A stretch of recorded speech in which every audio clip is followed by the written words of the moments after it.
we have looked at the topic of the Bible. ನಾವು ಸತ್ಯವೇದದ ಕುರಿತಾಗಿರತಕ್ಕಂತ ಅಧ್ಯಯನವನ್ನ ನಾವು ಈಗಾಗಲೇ ಮಾಡಿರತಕ್ಕಂತವರಾಗಿದ್ದೇವೆ.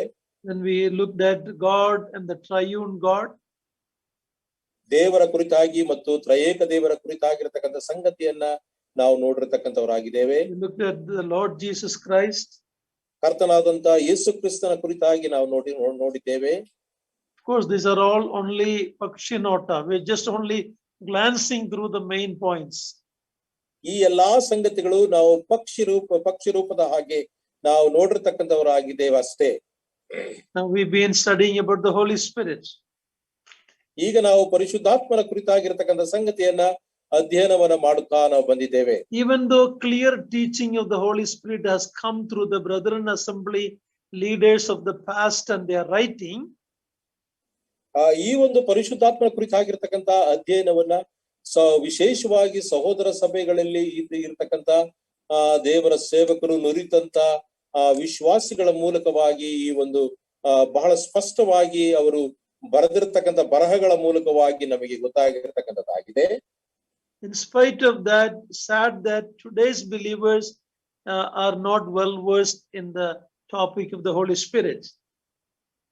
ಆದರೆ ಬಹಳ ದುಃಖಕರವಾದಂತ ಸಂಗತಿ ಏನಂತಂದ್ರೆ ಅನೇಕ ವಿಶ್ವಾಸಿಗಳು ಈ ಒಂದು ಪರಿಶುದ್ಧಾತ್ಮನ ಕುರಿತಾಗಿರತಕ್ಕಂಥ ಸರಿಯಾದಂತ ತಿಳುವಳಿಕೆ ಅರಿವಿಕೆ ಇಲ್ಲದಂತಹ ಒಂದು ಸ್ಥಿತಿಗತಿಯಲ್ಲಿ ಹಾದು ಒಂದು ಸನ್ನಿವೇಶಕ್ಕೆ ನಾವು ಬಂದಂತವರಾಗಿದ್ದೇವೆ. So I encourage you to make notes and again study it in detail. ಅದಕ್ಕೋಸ್ಕರವಾಗಿ ನಿಮಗೆ ನಾನು ಪ್ರೋತ್ಸಾಹ ಪಡಿಸ್ತಕ್ಕಂಥ ಸಂಗತಿ ಏನಂತಂದ್ರೆ ದೇವರ ವಾಕ್ಯದ ಅಧ್ಯಯನದಲ್ಲಿ ಇದರ ಕುರಿತಾಗಿರತಕ್ಕಂಥ ವಿಷಯಗಳನ್ನ ಬರೆದುಕೊಂಡು ಇದರ ವಿಷಯವಾಗಿ ಹೆಚ್ಚಾಗಿ ನೀವು ತಿಳಿದುಕೊಂಡು ಸನ್ನದ್ಧರಾಗಿ ಎಂಬುದಾಗಿ ನಾನು ತಿಳಿಸ್ತಕ್ಕಂಥವನಾಗಿದ್ದೇನೆ. We looked at the deity of the Holy Spirit. ಪರಿಶುದ್ಧಾತ್ಮನ ದೈವಿಕತೆ ಕುರಿತಾಗಿರತಕ್ಕಂಥ ಸಂಗತಿಯನ್ನು ನಾವು ನೋಡಿದ್ದೇವೆ. Looked at his characteristics. ಆತನ ಗುಣಲಕ್ಷಣಗಳ ಕುರಿತಾಗಿ ನಾವು ನೋಡಿದ್ದೇವೆ. His many titles and symbols. ಅನೇಕ ಒಂದು ಆತನ ಹೆಸರುಗಳು ಮತ್ತು ಬಿರುದುಗಳು ಚಿಹ್ನೆಗಳ ಕುರಿತಾಗಿರತಕ್ಕಂಥ ಸಂಗತಿಯನ್ನು ನಾವು ನೋಡಿದ್ದೇವೆ. Look at his procession, his coming, sent from the Father and the Son. ಆತನ ಒಂದು ಸ್ಥಾನದ ಕುರಿತಾಗಿ ತಂದೆಯಾದಂತ ದೇವರಿಂದ ಕಳಿಸಲ್ಪಟ್ಟಿರ್ತಕ್ಕಂಥ ಸಂಗತಿ ಅದರ ಕುರಿತಾಗಿ ನಾವು ಅಧ್ಯಯನ ಮಾಡುತ್ತಾ ನಾವು ಬಂದೆವು. When he came in a special way on the day of Pentecost, ಪಂಚಾಶತ್ತಮದ ದಿವಸದಲ್ಲಿ ಆತನು ವಿಶೇಷವಾದಂತ ರೀತಿಯಲ್ಲಿ ಆತನು ಬಂದನು. It was not that the Holy Spirit was not here in the world before that. ಅದಕ್ಕೆ ಮುಂಚಿತವಾಗಿ ಈ ಲೋಕದಲ್ಲಿ ಪರಿಶುದ್ಧಾತ್ಮನು ಇಲ್ಲ ಎಂಬುದಾಗಿರತಕ್ಕಂಥ ಅರ್ಥದಿಂದ ಅಲ್ಲ. But he came for a special purpose to start the church. ಆದ್ರೆ ವಿಶೇಷವಾದಂತ ಒಂದು ಉದ್ದೇಶದೊಂದಿಗೆ ಆತನು ಬಂದನು. ಆ ಉದ್ದೇಶ ಏನಂದ್ರೆ ಸಭೆಯನ್ನ ಪ್ರಾರಂಭ ಮಾಡುವುದಕ್ಕೋಸ್ಕರವಾಗಿ and to convict the world of sin. ಈ ಲೋಕಕ್ಕೆ ಪಾಪದ ಒಂದು ಅರಿವಿಕೆಯನ್ನು ಹುಟ್ಟಿಸುವುದಕ್ಕೋಸ್ಕರವಾಗಿ. Last week we looked at his personhood. The Holy Spirit is a person, the third person of the Blessed Trinity. ನಾವು ಕಳೆದ ವಾರ ನಾವು ನೋಡಿದಂತಹ ಸಂಗತಿ ಏನಂದ್ರೆ ಈ ಒಂದು ತ್ರಯೇಕತ್ವದಲ್ಲಿ ಇರತಕ್ಕಂತ ಮೂರನೇ ವ್ಯಕ್ತಿ ಆಗಿರ್ತಕ್ಕಂತ ಒಂದು ಸಂಗತಿ ಆತನ ಕುರಿತಾಗಿ ನಾವು ಅಧ್ಯಯನವನ್ನು ಮಾಡಿರ್ತಕ್ಕಂಥವರಾಗಿದ್ದೇವೆ. As a person, what makes him a person? ಆತನು ಒಬ್ಬ ವ್ಯಕ್ತಿಯಾಗಿ ಯಾವ ಸಂಗತಿಗಳು ಆ ರೀತಿಯಾಗಿ ಆತನನ್ನ ಮಾಡಿರ್ತಕ್ಕಂಥದ್ದಾಗಿದೆ. He has intellect, he has a mind. ಆತನಿಗೆ ಬುದ್ಧಿಶಕ್ತಿ ಉಂಟು. He has a will. ಆತನಿಗೆ ಚಿತ್ತೈಸುವಿಕೆ ಉಂಟು. He has emotions. ಆತನಿಗೆ ಭಾವನೆಗಳು ಉಂಟು.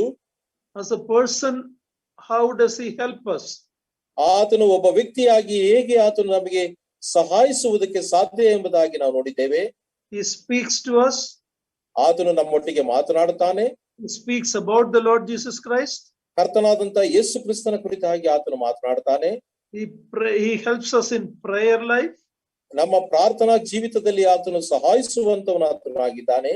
He guides us. ಆತನು ನಮ್ಮನ್ನು ಮಾರ್ಗದರ್ಶನವನ್ನ ಕೊಡುತ್ತಾನೆ. He teaches and he leads us. ಆತನು ನಮಗೆ ಬೋಧಿಸಿ ಆತನು ನಡೆಸುತ್ತಾನೆ. At the same time, because he is a person, we can do some things against him. ಆತನು ವ್ಯಕ್ತಿ ಆಗಿರತಕ್ಕಂಥ ಸಂದರ್ಭದಲ್ಲಿ ಆತನ ವಿರುದ್ಧವಾಗಿ ಅನೇಕ ಸಂಗತಿಗಳನ್ನು ನಾವು ಮಾಡಲಿಕ್ಕೆ ಸಾಧ್ಯತೆ ಇದೆ. We can lie to Holy Spirit like Ananias and Sapphira. ಅನನೀಯ ಸಫೈರಳು ಮಾಡದ ಹಾಗೆ ಆತನಿಗೆ ನಾವು ಸುಳ್ಳನ್ನ ನಾವು ಹೇಳಬಹುದು. We can grieve him. ಆತನಿಗೆ ನೋವನ್ನು ನಾವು ತರಬಹುದು, ದುಃಖವನ್ನು ತರಬಹುದು. We can insult him. ಆತನನ್ನ ನಾವು ಕೆಳಗೆ ಹಾಕುವಂತಹ ಒಂದು ಸ್ಥಿತಿಗೆ ನಾವು ಮಾಡುವಂತವರಾಗಿರಬಹುದು. We can resist him. ಆತನನ್ನು ನಾವು ತಡೆಯಬಹುದು. We can quench him. ನಂದಿಸುವುದು. ಆತನನ್ನು ನಾವು ನಂದಿಸ್ತಕ್ಕಂತಹ ಒಂದು ಸ್ಥಿತಿಯು ನಮ್ಮಲ್ಲಿ ಇರಬಹುದು. And then we looked at that these are warnings that we don't do that, but we be filled with the Holy Spirit. ಇದರ ಕುರಿತಾಗಿ ನಮಗೆ ಎಚ್ಚರಿಕೆಯನ್ನ ಕೊಡುವಂತದ್ದಾಗಿದ್ದು ನಾವು ಪರಿಶುದ್ಧಾತ್ಮ ಭರಿತರು ನಾವು ಆಗಿರಬೇಕೆಂಬುದಾಗಿ ನಾವು ತಿಳಿದುಕೊಂಡಂತವರು ನಾವಾಗಿದ್ದೇವೆ. The last week we looked at the Holy Spirit's ministry in the Old Testament. ನಾವು ಕಳೆದ ವಾರ ಪರಿಶುದ್ಧಾತ್ಮನ ಕಾರ್ಯವನ್ನ ಹಳೆ ಒಡಂಬಡಿಕೆಯಲ್ಲಿ ಹೇಗೆ ಇತ್ತು ಎಂಬುದಾಗಿರತಕ್ಕಂಥ ಸಂಗತಿಯನ್ನ ನೋಡಿದ್ದೇವೆ. Holy Spirit was actively involved in the creation work. ಪರಿಶುದ್ಧಾತ್ಮನು ಆತನು ಸೃಷ್ಟಿ ಕಾರ್ಯದಲ್ಲಿ ಬಹಳ ಕಾರ್ಯಮುಖನಾಗಿ ಆತನು ಕಾರ್ಯನಿರ್ವಹಿಸಿದಂತಹ ಸಂಗತಿಯನ್ನ ನಾವು ನೋಡಿದ್ದೇವೆ. In sustaining us and persevering us, ಜೋಪಾನ ಮಾಡುವುದಿಲ್ಲ. And Holy Spirit was involved in sustaining life. ನಮ್ಮ ನಮ್ಮ ಜೀವಿತದಲ್ಲಿ ಆತನು ಜೋಪಾನ ಪಡಿಸತಕ್ಕಂತ ಒಂದು ಸ್ಥಿತಿಯಲ್ಲಿ ಆತನು ನಮಗೆ ಸಹಾಯಿಸುವಂತವನು ಆತನು ಆಗಿರುತ್ತಾನೆ. In the Old Testament he anointed certain people for certain service. ಹಳೆ ಒಡಂಬಡಿಕೆಯಲ್ಲಿ ಕೆಲವು ಜನರನ್ನ ಕೆಲವು ನಿರ್ದಿಷ್ಟವಾದಂತಹ ಕಾರ್ಯಗಳಿಗೋಸ್ಕರವಾಗಿ ಆತನು ಅಭಿಷೇಕವನ್ನ ಮಾಡಿರ್ತಕ್ಕಂಥ ಸಂಗತಿಯನ್ನು ನಾವು ನೋಡ್ತೇವೆ. Then we saw that there's a clear difference between the work of the Holy Spirit in the Old Testament and in the New Testament. ಹಳೆ ಒಡಂಬಡಿಕೆಯಲ್ಲಿ ಆತನ ಪರಿಶುದ್ಧಾತ್ಮನ ಕಾರ್ಯ ಮತ್ತು ಹೊಸ ಒಡಂಬಡಿಕೆಯಲ್ಲಿ ಇರತಕ್ಕಂಥ ಪರಿಶುದ್ಧಾತ್ಮನ ಕಾರ್ಯದ ಒಂದು ವ್ಯತ್ಯಾಸವನ್ನ ನಾವು ನೋಡಿರ್ತಕ್ಕಂಥವನ್ನಾಗಿದ್ದೇವೆ. When we say New Testament, ನಾವು ಹೊಸ ಒಡಂಬಡಿಕೆ ಎಂಬುದಾಗಿ ಹೇಳುವಾಗ we are talking about after Acts chapter 2 when the church started and not even in the Gospels. ಆ ಒಂದು ಸಂಗತಿ ಅಪೊಸ್ತಲ ಕೃತ್ಯಗಳು 2ನೇ ಅಧ್ಯಾಯದ ನಂತರವಾಗಿ ಪರಿಶುದ್ಧಾತ್ಮನ ಕಾರ್ಯವನ್ನು ನಾವು ಸುವಾರ್ತೆಗಳಲ್ಲಿಯೂ ಸಹ ನಾವು ನೋಡುವುದಿಲ್ಲ. No, we see the Holy Spirit, the Lord promised in the gospel, he said he is with you, but very soon he will be in you. ನಾವು ಹೊಸ ಒಡಂಬಡಿಕೆಯ ಸುವಾರ್ತೆಗಳಲ್ಲಿ ಆತನು ಬರುತ್ತಾನೆ ಎಂಬುದಾಗಿ ತಿಳಿಸಿರ್ತಕ್ಕಂಥ ಸಂಗತಿಯನ್ನು ನೋಡುತ್ತೇವೆ. ಅದು ಶೀಘ್ರವಾಗಿ ನಿಮ್ಮೊಳಗೆ ಆತ ಬರುವಂತವನು ಎಂಬುದು ಇರತಕ್ಕಂಥ ವಾಗ್ದಾನವನ್ನು ನಾವು ಅಲ್ಲಿ ನೋಡಿದ್ದೇವೆ. In the Old Testament, David had a fear that God may take the Holy Spirit away from him.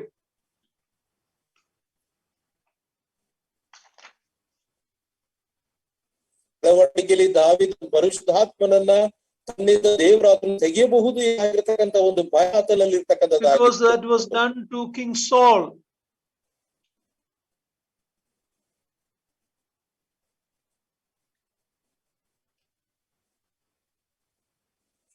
God had removed the Holy Spirit, taken the Holy Spirit away from King Saul. Uncle, video on ಮಾಡ್ಕೊಳ್ಳಿ. Video of ಮಾಡ್ಕೊಳ್ಳಿ uncle. James uncle. ನಾನಾ? James uncle ನೀವು ಮಾಡಿ. Okay sorry brother. ಇರ್ಲಿ uncle ಇರ್ಲಿ. Okay, Holy Spirit was taken from Saul. ಹಳೆ ಒಡಂಬಡಿಕೆಯಲ್ಲಿ ಸೌಲನಿಂದ ಪರಿಶುದ್ಧಾತ್ಮನು ಆತನು ತೆಗೆಯಲ್ಪಟ್ಟಂತ ಸಂದರ್ಭದಲ್ಲಿ, so when David sinned, he had the fear, will God take the Holy Spirit away from me?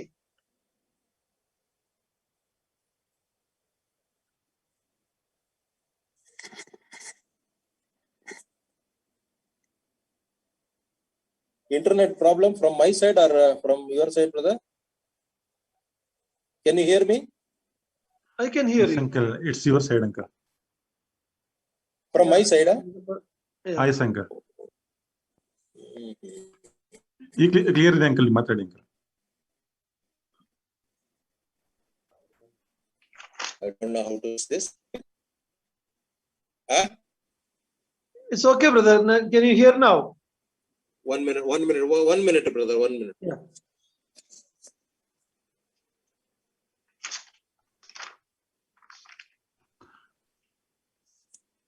Uncle audio clear ಇದೆ, ಮಾತಾಡಿ uncle.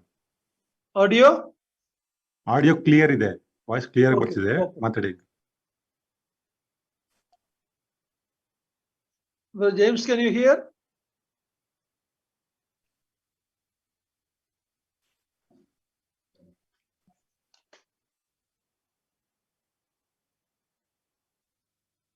Yes. Can you hear now? Can you hear me, brother? Yeah, I can hear. Can you hear me? I can hear, but there's some disturbance.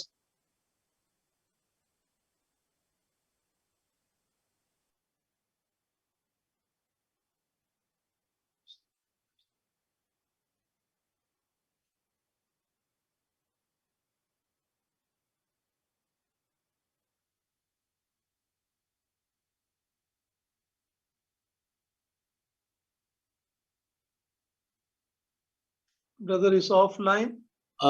Leave ಆಗಿದ್ದಾರೆ uncle. Okay. So he may join.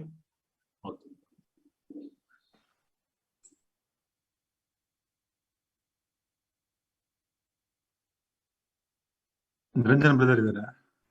Niranjan ಇವತ್ತಿಲ್ಲ. Hello. Join ಆಗಿದ್ದಾರೆ uncle. Uncle, I need 2 minutes, uncle. I may translate with you. I'll translate. Okay. James uncle ಬಂದ್ರು uncle?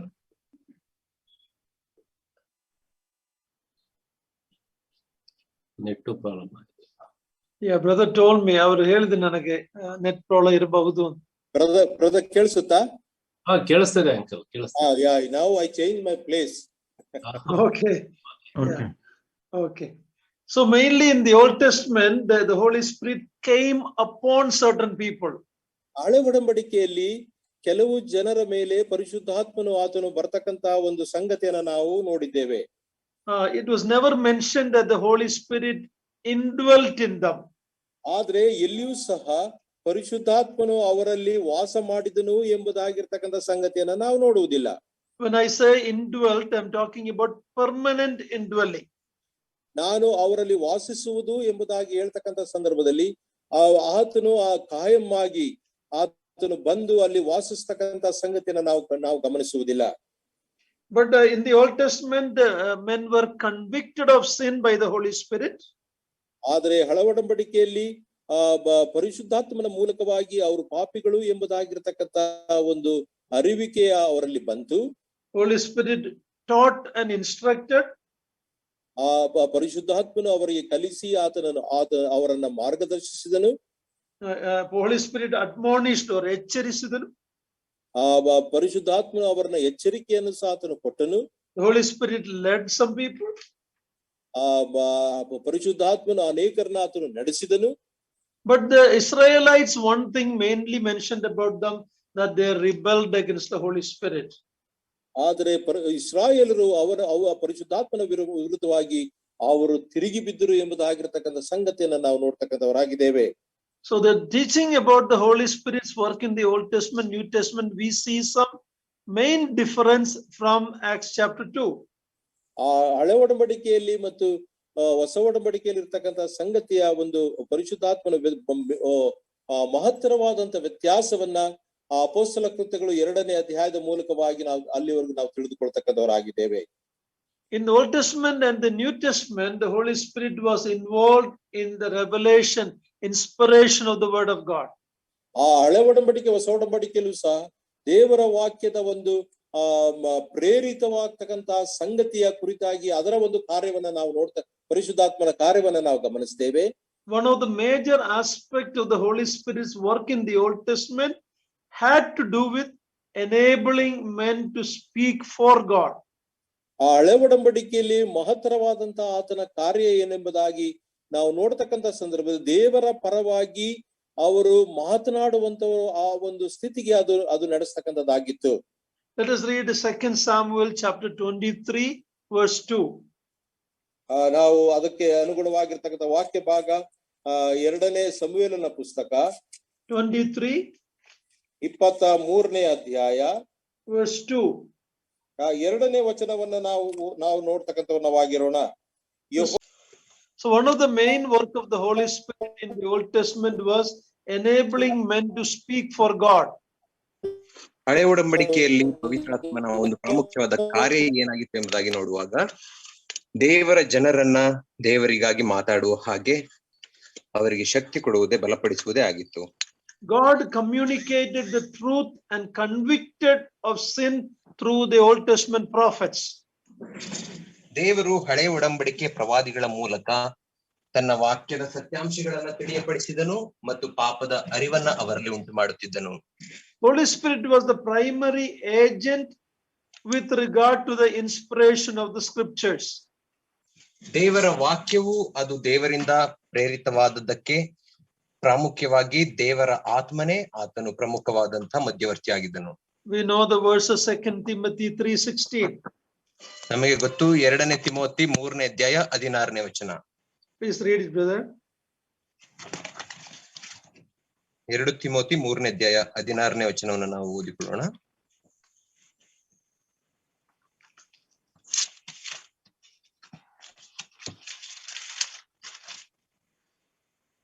ದೈವ ಪ್ರೇರಿತವಾದ ಪ್ರತಿಯೊಂದು ಶಾಸ್ತ್ರ ಉಪದೇಶಕ್ಕೂ, ಖಂಡನೆಗೂ, ತಿದ್ದುಪಾಟಿಗೂ, ನೀತಿ ಶಿಕ್ಷೆಗೂ ಉಪಯುಕ್ತವಾಗಿದೆ.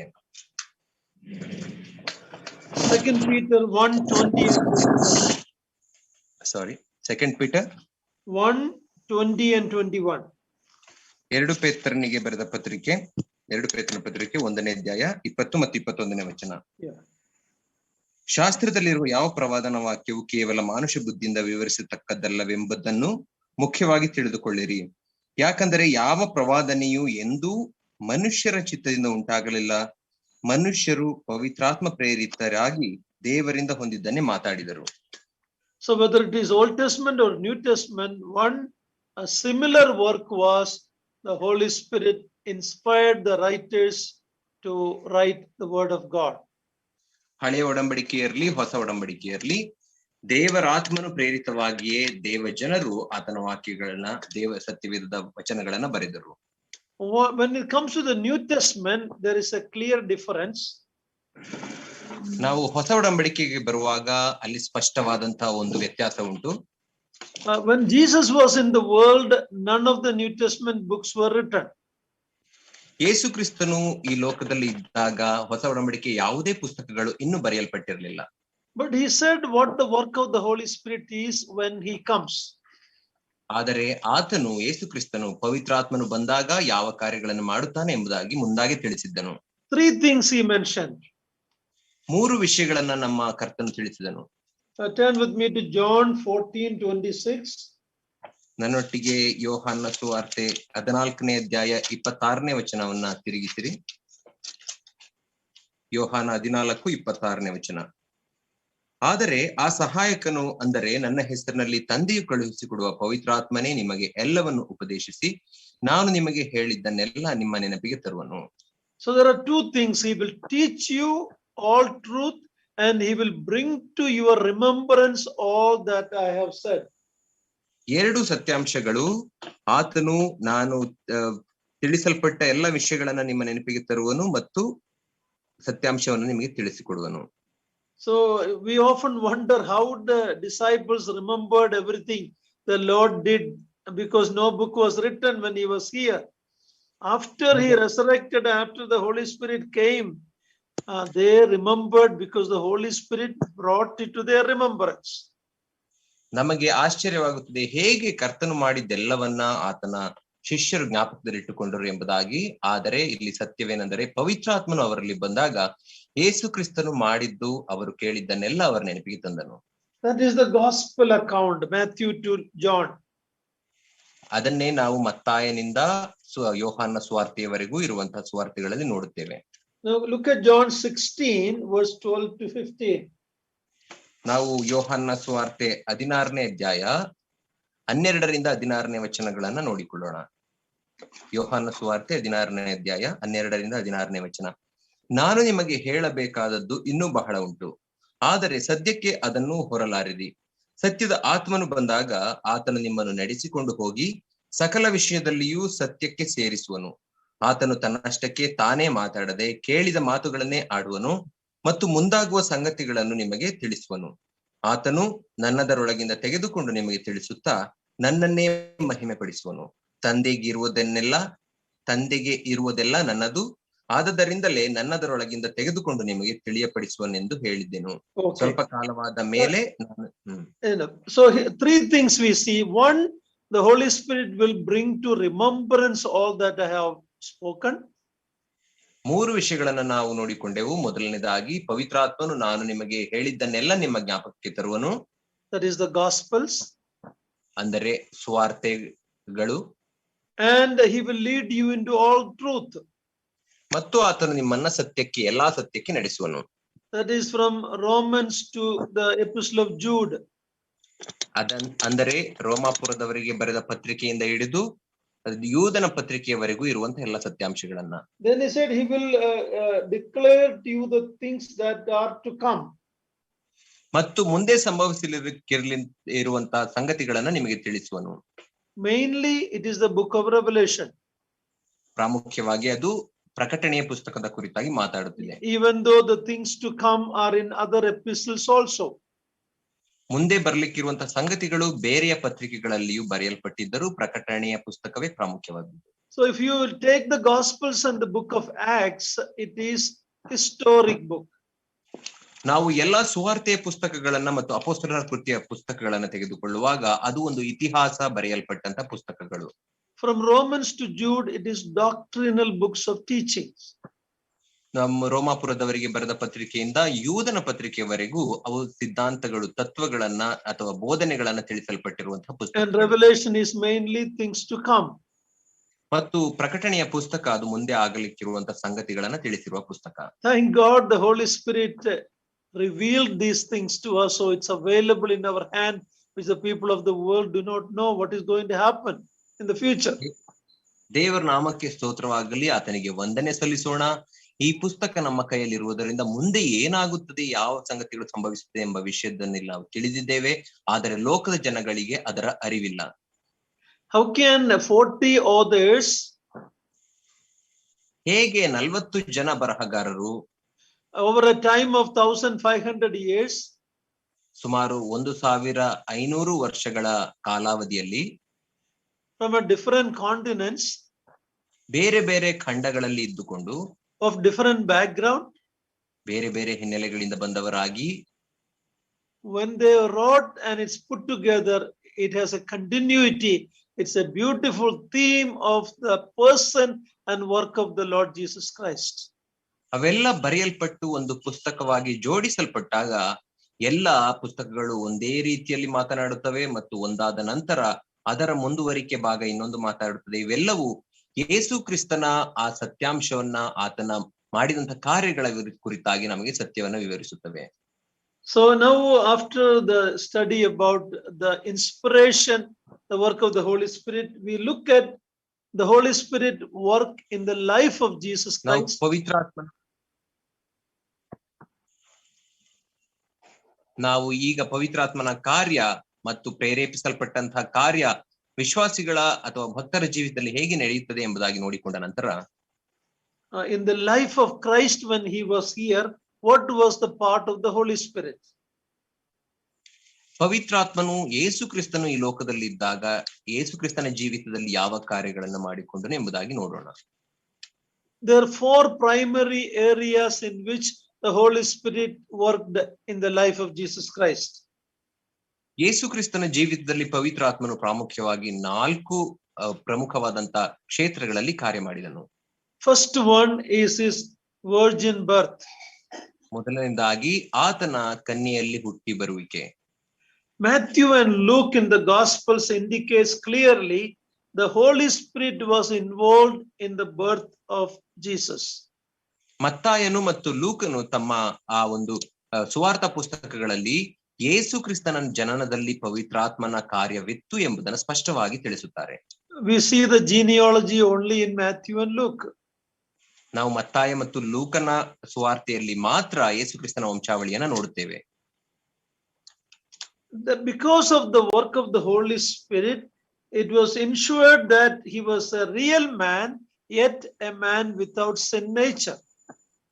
ಯೇಸು ಕ್ರಿಸ್ತನ ಜನನದಲ್ಲಿ ಪವಿತ್ರಾತ್ಮನ ಆ ಒಂದು ಕಾರ್ಯದಿಂದಲೇ ನಮಗೆ ಗೊತ್ತು ಏನೆಂದರೆ ಆತನು ಒಬ್ಬ ಮಾನವನಾಗಿದ್ದನು, ಪರಿಪೂರ್ಣ ಮಾನವನಾಗಿದ್ದನು, ಆದರೂ ಪಾಪವಿಲ್ಲದ ಮನುಷ್ಯನಾಗಿದ್ದನು ಎಂಬುದಾಗಿ ನಾವು ತಿಳಿದುಕೊಳ್ಳುತ್ತೇವೆ. Please keep in mind two things when it comes to the word of God.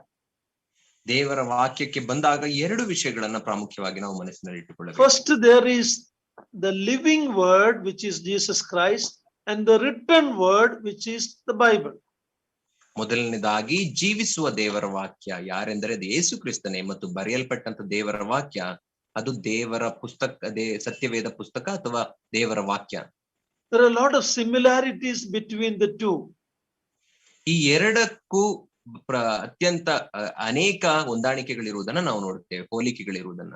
The word of God, even though it is from the Holy Spirit, it was written by men.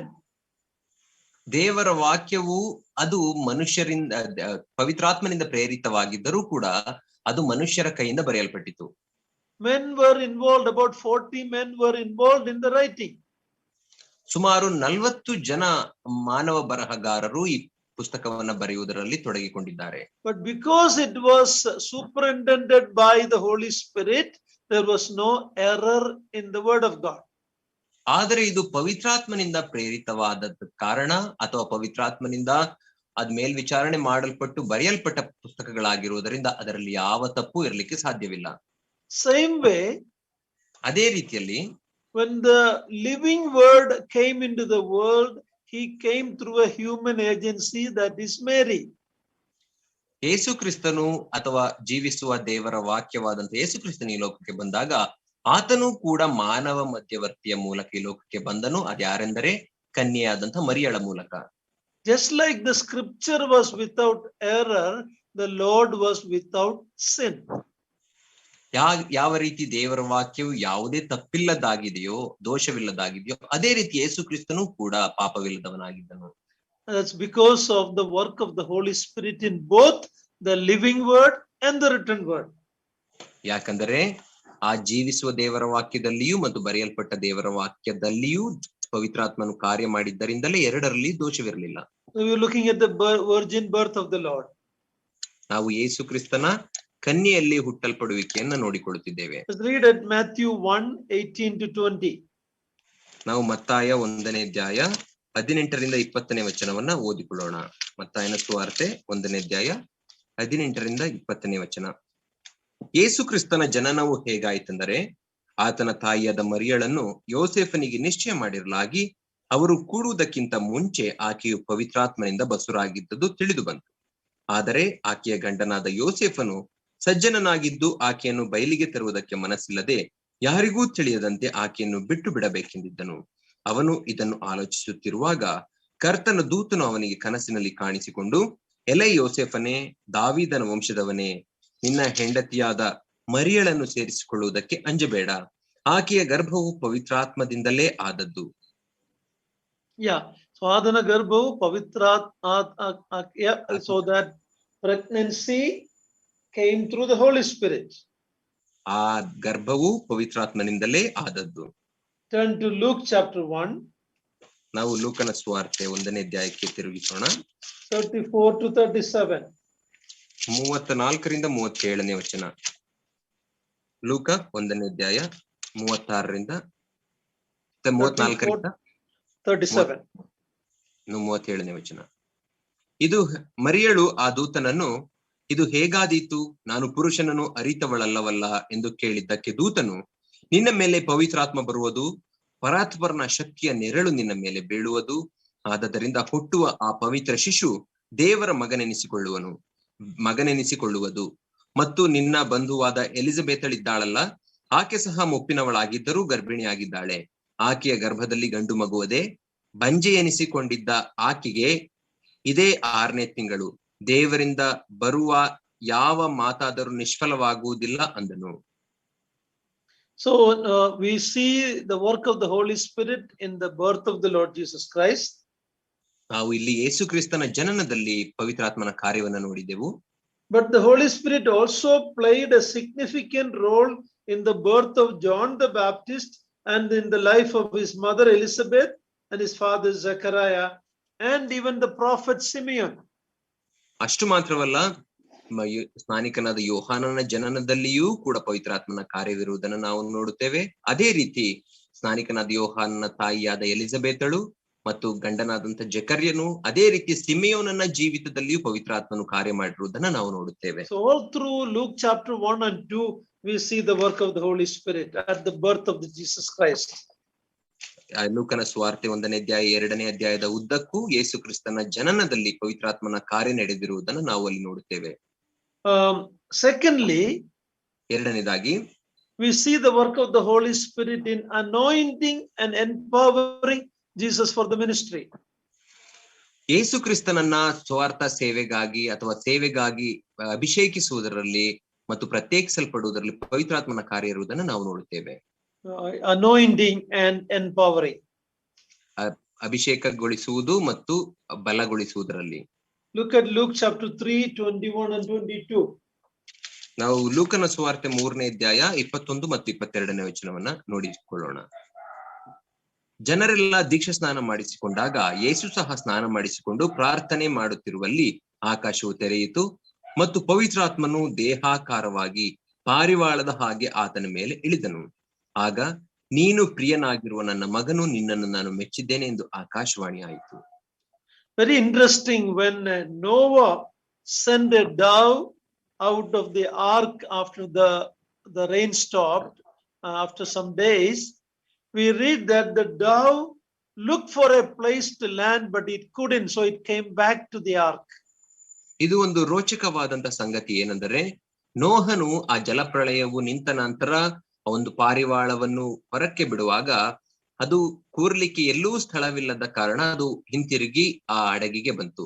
Because outside the ark there were dead bodies, there was all kind of filth in the water around, and the dove couldn't find a place to rest or to put its feet. ಯಾಕಂದರೆ ಆ ಒಂದು ನಾವೆಯ ಹೊರಗೆ ಬರುವಾಗ ಎಲ್ಲಾ ಕಡೆಗಳಲ್ಲಿಯೂ ಕಲುಷಿತವಾದಂತ ನೀರಿತ್ತು ಮತ್ತು ಸತ್ತ ಹೆಣಗಳಿದ್ದವು. ಆದ್ದರಿಂದ ಆ ಕಲುಷಿತ ಸ್ಥಳದಲ್ಲಿ ಕೂತುಕೊಳ್ಳಲಾರದೆ ಆ ಪಾರಿವಾಳವು ಆ ನಾವೆಗೆ ಹಿಂತಿರುಗುವುದನ್ನು ನೋಡುತ್ತೇವೆ. That is the condition of the present world. It is so filled with sin. ಅದೇ ಈ ದಿನದ ಲೋಕದ ಸ್ಥಿತಿಯು ಕೂಡ ಆಗಿದೆ. ಅದು ಎಲ್ಲಾ ವಿಧವಂತ ಕಲುಷಿತದಿಂದ ಕೂಡಿದ್ದಾಗಿದೆ. But here we read that the Holy Spirit came and rested on the Lord. ಆದರೆ ಇಲ್ಲಿ ನಾವು ನೋಡುವಾಗ ಪವಿತ್ರಾತ್ಮನು ಪಾರಿವಾಳದ ರೂಪದಲ್ಲಿ ಕರ್ತನಾದ ಯೇಸು ಕ್ರಿಸ್ತನ ಮೇಲೆ ಇಳಿದು ಬರುವುದನ್ನು ನೋಡುತ್ತೇವೆ. So here was the perfect Son of God on whom the Holy Spirit descended in the form of a dove. ಇಲ್ಲಿ ನಾವು ನೋಡುವಾಗ ದೇವರ ಪರಿಪೂರ್ಣನಾದಂತಹ ಮಗನು ಆತನ ಮೇಲೆ ಪವಿತ್ರಾತ್ಮನು ಪಾರಿವಾಳದ ರೂಪದಲ್ಲಿ ಇಳಿದು ಬಂದನು. And we see the Trinity at that time, God giving the Lord Jesus Christ standing there, and the Holy Spirit coming as a dove, and there's an Akashavani, there's a voice from heaven, this is my beloved Son. So the three person of the Trinity we see at the baptism of the Lord Jesus Christ. ನಾವು ಇಲ್ಲಿ ತ್ರಯೇಕತ್ವದ 3 ವ್ಯಕ್ತಿಗಳು ಯೇಸು ಕ್ರಿಸ್ತನ ಆ ದೀಕ್ಷಾ ಸ್ನಾನದ ಸಮಯದಲ್ಲಿ ಇರುವುದನ್ನು ನಾವು ನೋಡುತ್ತೇವೆ. ಅಲ್ಲಿ ಯೇಸು ಕ್ರಿಸ್ತನು ಮಗನಾದ ದೇವರು, ಪವಿತ್ರಾತ್ಮನು ಆತನ ಮೇಲೆ ಇಳಿದು ಬರುವುದನ್ನು ನೋಡುತ್ತೇವೆ. ಆಕಾಶವಾಣಿಯಾದಾಗ ತಂದೆಯಾದ ದೇವರು ಮಾತಾಡುವುದನ್ನು ನಾವು ನೋಡುತ್ತೇವೆ. The Holy Spirit could come and rest on him because he is perfectly holy. ಪವಿತ್ರಾತ್ಮನು ಆತನ ಮೇಲೆ ಬಂದು ಕೂತುಕೊಳ್ಳಲಿಕ್ಕೆ ಸಾಧ್ಯವಾಯಿತು, ಯಾಕಂದರೆ ಆತನು ಪರಿಪೂರ್ಣನಾಗಿ ಪರಿಶುದ್ಧನಾಗಿದ್ದ ಕಾರಣ.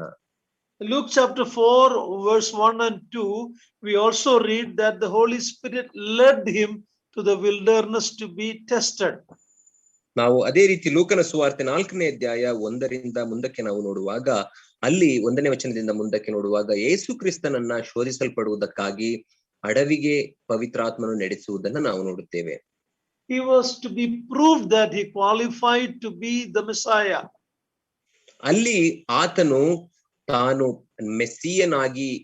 ಮೆಸ್ಸಿಯನಾಗುವುದಕ್ಕೆ ಯೋಗ್ಯನು ಎಂಬುದನ್ನ ನಿರೂಪಿಸಬೇಕಾಗಿತ್ತು.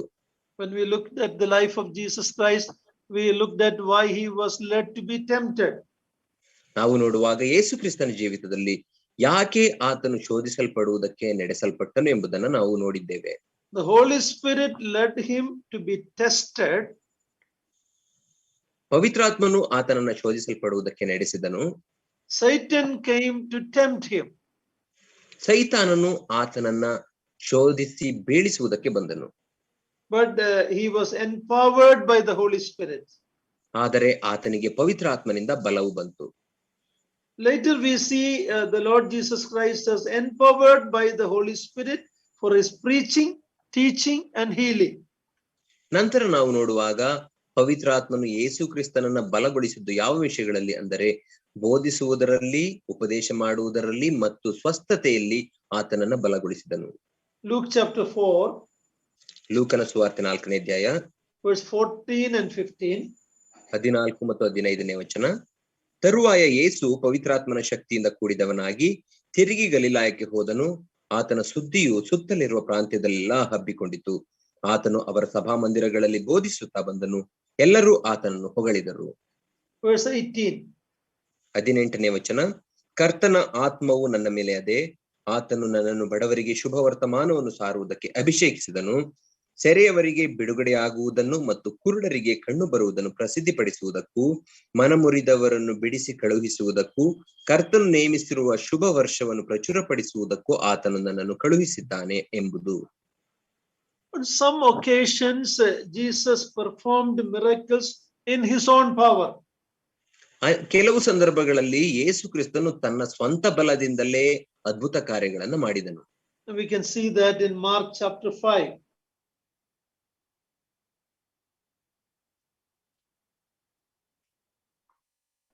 ಅದನ್ನು ನಾವು ಮಾರ್ಕನ ಸುವಾರ್ತೆ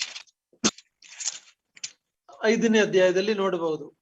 5ನೇ ಅಧ್ಯಾಯದಲ್ಲಿ, ಮಾರ್ಕನ ಸುವಾರ್ತೆ 5ನೇ ಅಧ್ಯಾಯದಲ್ಲಿ ನೋಡುತ್ತೇವೆ. But other times he relied on the power of God, the Holy Spirit. ಆದರೆ ಬೇರೆ ಸಂದರ್ಭಗಳಲ್ಲಿ ಆತನು ಪವಿತ್ರಾತ್ಮನ ಶಕ್ತಿ ಮತ್ತು ತಂದೆಯಾದ ದೇವರ ಬಲವನ್ನು ಆತುಕೊಂಡನು. There are many passages. ಅನೇಕ ವಾಕ್ಯ ಭಾಗಗಳುಂಟು. Why did he do that? ಯಾಕೆ ಆತನು ಆ ರೀತಿ ಆತುಕೊಂಡನು? Now, you know, when the Lord Jesus Christ was tempted in the wilderness by Satan, ನಾವು ನೋಡುವಾಗ ಯೇಸು ಕ್ರಿಸ್ತನು ಅಡವಿಯಲ್ಲಿ ಸೈತಾನನಿಂದ ಶೋಧಿಸಲ್ಪಡುವಾಗ we read that he quoted the written word of God to resist Satan's temptation. ಯೇಸು ಕ್ರಿಸ್ತನು ದೇವರ ವಾಕ್ಯದಿಂದ ದೇವರ ಮಾತುಗಳನ್ನ ಹೇಳಿದನು ಸೈತಾನನ ಶೋಧನೆಯನ್ನ ಜಯಿಸಲಿಕ್ಕಾಗಿ. As God, he could have used his word to defeat Satan directly. ಆತನು ದೇವರಾಗಿದ್ದ ಕಾರಣ ಸೈತಾನನನ್ನ ತನ್ನ ಬಾಯಿ ಮಾತಿನಿಂದಲೇ ನೇರವಾಗಿ ಸೋಲಿಸಲಿಕ್ಕೆ ತನ್ನ ಬಾಯಿ ಮಾತನ್ನು ಉಪಯೋಗಿಸಬಹುದಿತ್ತು.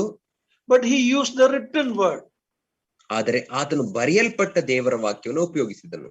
Same way Jesus could have done it in his own power, but many a times we read he depended on the Holy Spirit.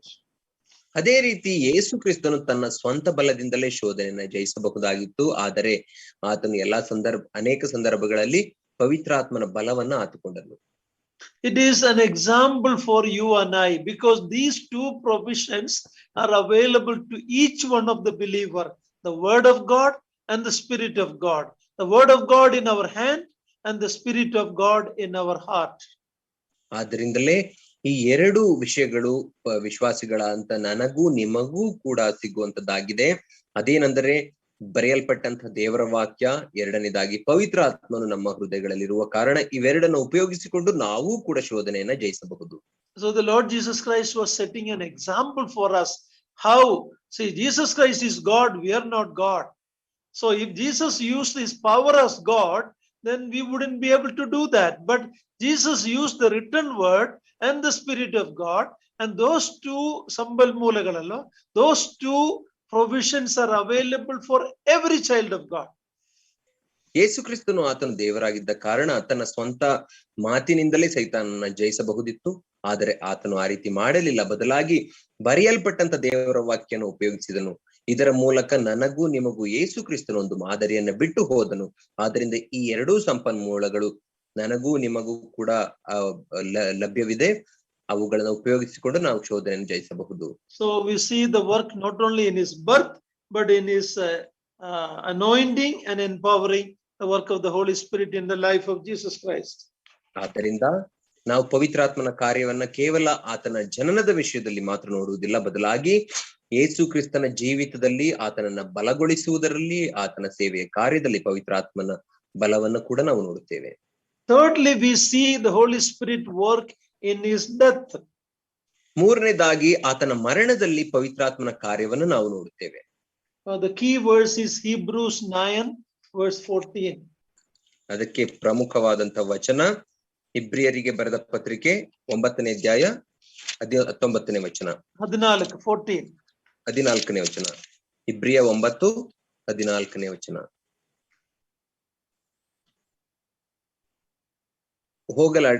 ಶರೀರದ ಹೊಲೆಯನ್ನು ಹೋಗಲಾಡಿಸಿ ಪವಿತ್ರ ಮಾಡುವುದಾದರೆ ನಿತ್ಯಾತ್ಮನಿಂದ ತನ್ನನ್ನು ತಾನೇ ನಿರ್ದೋಷಿಯನ್ನಾಗಿ ದೇವರಿಗೆ ಸಮರ್ಪಿಸಿಕೊಂಡ ಕ್ರಿಸ್ತನ ರಕ್ತವು ಎಷ್ಟೋ ಹೆಚ್ಚಾಗಿ ನಮ್ಮನ್ನು ನಿರ್ಜೀವ ಕರ್ಮಗಳಿಂದ ಬಿಡಿಸಿ ನಾವು ಜೀವವುಳ್ಳ ದೇವರನ್ನು ಆರಾಧಿಸುವವರಾಗುವಂತೆ ನಮ್ಮ ಮನಸ್ಸನ್ನು ಶುದ್ಧೀಕರಿಸುವುದಲ್ಲವೇ.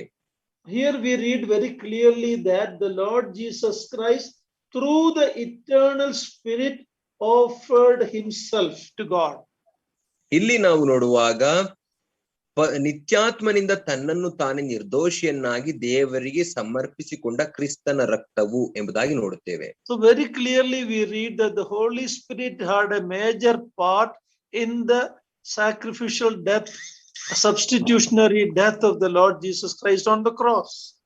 ಇಲ್ಲಿ ನಾವು ಸ್ಪಷ್ಟವಾಗಿ ನೋಡುತ್ತೇವೆ, ಯೇಸು ಕ್ರಿಸ್ತನ ಆ ಪ್ರಾಯಶ್ಚಿತ್ತ ಯಜ್ಞ ಮತ್ತು ಶಿಲುಬೆಯ ಮರಣದಲ್ಲಿ ಪವಿತ್ರಾತ್ಮನು ಪರಿಪೂರ್ಣವಾಗಿ ತೊಡಗಿರುವುದನ್ನು ನಾವು ನೋಡುತ್ತೇವೆ. Of course, some of these things we see the part of the triune God. ಹೌದು, ಈ ಸಂಗತಿಗಳನ್ನ ನಾವು ತ್ರಯೇಕ ದೇವರ ಒಂದು ಭಾಗವಾಗಿರುವುದಾಗಿ ನೋಡುತ್ತೇವೆ. The Father sent his son to die. ತಂದೆಯಾದ ದೇವರು ತನ್ನ ಮಗನನ್ನ ಸಾಯಲಿಕ್ಕೆ ಕಳುಹಿಸಿಕೊಟ್ಟನು. Jesus Christ offered himself. ಯೇಸು ಕ್ರಿಸ್ತನು ತನ್ನನ್ನೇ ತಾನೇ ಒಪ್ಪಿಸಿಕೊಟ್ಟನು. And through the Holy Spirit he offered himself to God on the cross. ಮತ್ತು ಪವಿತ್ರಾತ್ಮನ ಮೂಲಕ ಆತನು ತನ್ನನ್ನು ತಾನೇ ಶಿಲುಬೆಯ ಮೇಲೆ ತಂದೆಯಾದ ದೇವರಿಗೆ ಒಪ್ಪಿಸಿಕೊಟ್ಟನು. So we see the part of the triune God in all the work of God. ಆದ್ದರಿಂದ ದೇವರ ಎಲ್ಲಾ ಕಾರ್ಯಗಳಲ್ಲಿಯೂ ತ್ರಯೇಕ ದೇವರ ಕಾರ್ಯ ಇರುವುದನ್ನು ನಾವು ನೋಡುತ್ತೇವೆ. So Holy Spirit was involved in the atoning death of Jesus Christ. ಆದ್ದರಿಂದ ಪವಿತ್ರ ಆತ್ಮನು ಯೇಸು ಕ್ರಿಸ್ತನ ಆ ಪ್ರಾಯಶ್ಚಿತ್ತ ಯಜ್ಞದ ಸಾವಿನಲ್ಲಿ ಕಾರ್ಯ ಮಾಡಿರುವುದನ್ನು ನಾವು ನೋಡುತ್ತೇವೆ. Fourthly, we see the work of the Holy Spirit in the Lord Jesus Christ's resurrection. ನಾಲ್ಕನೇದಾಗಿ ಯೇಸು ಕ್ರಿಸ್ತನ ಪುನರುತ್ಥಾನದಲ್ಲಿಯೂ ಪವಿತ್ರಾತ್ಮನ ಕಾರ್ಯವನ್ನು ನಾವು ನೋಡುತ್ತೇವೆ. Romans chapter 1 verse 4.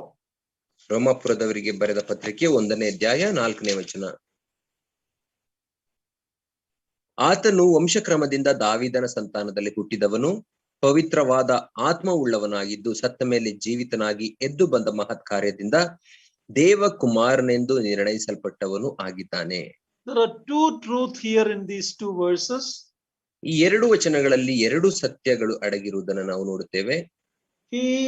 He came through David's lineage as a man. ಆತನು ವಂಶಕ್ರಮದಲ್ಲಿ ಮಾನವನಾಗಿ ದಾವೀದನ ಸಂತಾನದಲ್ಲಿ ಹುಟ್ಟಿ ಬಂದನು. That talks about the humanity of Jesus Christ. ಅದು ಯೇಸು ಕ್ರಿಸ್ತನ ಮನುಷ್ಯತ್ವ ಅಥವಾ ಮಾನವತೆಯ ಕುರಿತಾಗಿ ಮಾತನಾಡುತ್ತದೆ. But because he was risen from the dead through the Holy Spirit, he is declared to be the Son of God. ಆದರೆ ಆತನು ಪವಿತ್ರಾತ್ಮನ ಬಲದಿಂದ ಜೀವಿತನಾಗಿ ಪುನರುತ್ಥಾನ ಹೊಂದಿದ್ದರಿಂದ ಆತನು ದೇವರ ಮಗನೇ ಎಂಬುದನ್ನು ನಿರೂಪಿಸಿದನು. So here we read that the Holy Spirit had a part in the resurrection of the Lord Jesus Christ. ಆದ್ದರಿಂದ ಇಲ್ಲಿ ಈ ವಚನದಲ್ಲಿ ನಾವು ನೋಡುವಾಗ ಪವಿತ್ರಾತ್ಮನು ಯೇಸು ಕ್ರಿಸ್ತನ ಪುನರುತ್ಥಾನದಲ್ಲಿಯೂ ತೊಡಗಿದ್ದನು ಎಂಬುದನ್ನು ನೋಡುತ್ತೇವೆ. Same thing we see in Romans 8 verse 11. ಅದನ್ನೇ ನಾವು ರೋಮಾಪುರದವರಿಗೆ ಬರೆದ ಪತ್ರಿಕೆ 8ನೇ ಅಧ್ಯಾಯ 11ನೇ ವಚನದಲ್ಲಿಯೂ ನೋಡುತ್ತೇವೆ. ಯೇಸುವನ್ನು ಸತ್ತವರೊಳಗಿಂದ ಜೀವಿತನಾಗಿ ಎಬ್ಬಿಸಿದ ಆತನ ಆತ್ಮನು ನಿಮ್ಮಲ್ಲಿ ವಾಸವಾಗಿದ್ದರೆ ಕ್ರಿಸ್ತ ಯೇಸುವನ್ನು ಸತ್ತವರೊಳಗಿಂದ ಎಬ್ಬಿಸಿದಾತನು ನಿಮ್ಮಲ್ಲಿ ವಾಸವಾಗಿರುವ ತನ್ನ ಆತ್ಮನ ಮೂಲಕ ನಿಮ್ಮ ಮರ್ತ್ಯ ದೇಹಗಳನ್ನು ಸಹ ಬದುಕಿಸುವನು. Very clear that the Holy Spirit raised the Lord Jesus Christ. ಇಲ್ಲಿ ಬಹಳ ಸ್ಪಷ್ಟವಾಗಿ ನೋಡುತ್ತೇವೆ ಪವಿತ್ರಾತ್ಮನು ಯೇಸು ಕ್ರಿಸ್ತನನ್ನ ಪುನರುತ್ಥಾನಗೊಳಿಸಿದನು ಎಂಬುದಾಗಿ. One more verse, 1 Peter chapter 3 verse 18. ಇನ್ನೊಂದು ವಚನ 1 ಪೇತ್ರ 3ನೇ ಅಧ್ಯಾಯ 18ನೇ ವಚನ. 1 Peter 3:18. 1 ಪೇತ್ರನ ಪತ್ರಿಕೆ 3ನೇ ಅಧ್ಯಾಯ 18ನೇ ವಚನ.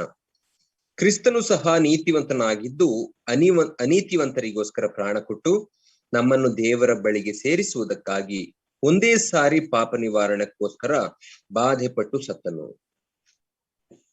We see in English it says made alive in the spirit. Is that in another verse?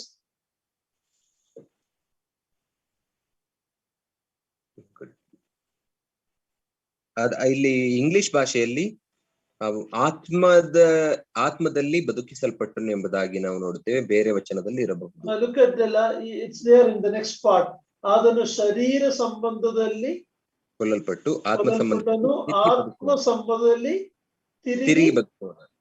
It is there in the last part. He was made alive in the spirit. ಆತ್ಮ ಸಂಬಂಧದಲ್ಲಿ ತಿರುಗಿ ಬದುಕುವವನಾದನು. So we see the involvement of the Holy Spirit in the resurrection of the Lord Jesus Christ. ಯೇಸು ಕ್ರಿಸ್ತನ ಪುನರುತ್ಥಾನದಲ್ಲಿ ಪವಿತ್ರಾತ್ಮನು ತೊಡಗಿರುವುದನ್ನು ಇಲ್ಲಿ ನೋಡುತ್ತೇವೆ. So we looked at 4 areas in which Holy Spirit was involved in the life of Jesus Christ. ಯೇಸು ಕ್ರಿಸ್ತನ ಜೀವಿತದಲ್ಲಿ 4 ಕ್ಷೇತ್ರಗಳಲ್ಲಿ ಪವಿತ್ರಾತ್ಮನು ತೊಡಗಿಕೊಂಡಿರುವುದನ್ನು ನಾವು ನೋಡಿದ್ದೇವೆ. In his virgin birth, ಆತನ ಕನ್ಯೆಯಲ್ಲಿ ಹುಟ್ಟುವಿಕೆಯಲ್ಲಿ, in his anointing and ministry, ಆತನ ಅಭಿಷೇಕ ಮತ್ತು ಸೇವೆಯಲ್ಲಿ, in his death, ಆತನ ಮರಣದಲ್ಲಿ, in his resurrection, ಆತನ ಪುನರುತ್ಥಾನದಲ್ಲಿ. Now next we will look at the work of the Holy Spirit in the book of Acts and in the New Testament. ನಾವು ನಂತರ ಈಗ ಅಪೊಸ್ತಲರ ಕೃತ್ಯ ಪುಸ್ತಕದಲ್ಲಿ ಮತ್ತು ಹೊಸ ಒಡಂಬಡಿಕೆಯಲ್ಲಿ ಪವಿತ್ರಾತ್ಮನ ಕಾರ್ಯ ಏನಾಗಿತ್ತು ಎಂಬುದನ್ನು ನೋಡಿಕೊಳ್ಳೋಣ. If you look at when you study the book of Acts, ನೀವು ಅಪೊಸ್ತಲರ ಕೃತ್ಯ ಪುಸ್ತಕವನ್ನು ಅಧ್ಯಯನ ಮಾಡುವಾಗ we see the prominence the Holy Spirit has in that record, in that book. ಈ ಪುಸ್ತಕದಲ್ಲಿ ಪವಿತ್ರಾತ್ಮನಿಗೆ ಕೊಡಲ್ಪಟ್ಟಿರುವಂತಹ ಆ ಒಂದು ಪ್ರಾಮುಖ್ಯತೆಯ ಕುರಿತಾಗಿ ನಾವು ನೋಡುತ್ತೇವೆ. Actually, we are living in the age of the Holy Spirit today, in the church age. ಈಗ ನಾವು ಸಭಾಯುಗದಲ್ಲಿ ಜೀವಿಸುವಾಗ ಅದು ಪವಿತ್ರಾತ್ಮನ ಯುಗ ಎಂಬುದಾಗಿಯೇ ಕರೆಯಲ್ಪಡುತ್ತದೆ. Many Bible scholars believe that a better name for the book of Acts, ಅನೇಕ ಸತ್ಯವೇದ ವಿದ್ವಾಂಸರು ನಂಬುವುದೇನೆಂದರೆ ಅಪೊಸ್ತಲರ ಕೃತ್ಯ ಪುಸ್ತಕಕ್ಕೆ ಒಂದು ಉತ್ತಮವಾದಂತಹ ಹೆಸರನ್ನ ಕೊಡಬಹುದಾಗಿದ್ದರೆ it is the acts of the Holy Spirit through the apostles. ಅದು ಅಪೊಸ್ತಲರ ಮೂಲಕ ಪವಿತ್ರಾತ್ಮನ ಕೃತ್ಯಗಳು ಎಂಬುದಾಗಿ ಅದರ ಹೆಸರಿರಬೇಕಿತ್ತು. Rather than acts of the apostles, it is acts of the Holy Spirit through the apostles. ಅಪೊಸ್ತಲರ ಕೃತ್ಯಗಳು ಎಂಬ ಹೆಸರಿನ ಬದಲಾಗಿ ಅಪೊಸ್ತಲರ ಮೂಲಕ ಪವಿತ್ರಾತ್ಮನ ಕೃತ್ಯಗಳು ಎಂಬುದಾಗಿ ಇರಬೇಕಿತ್ತು.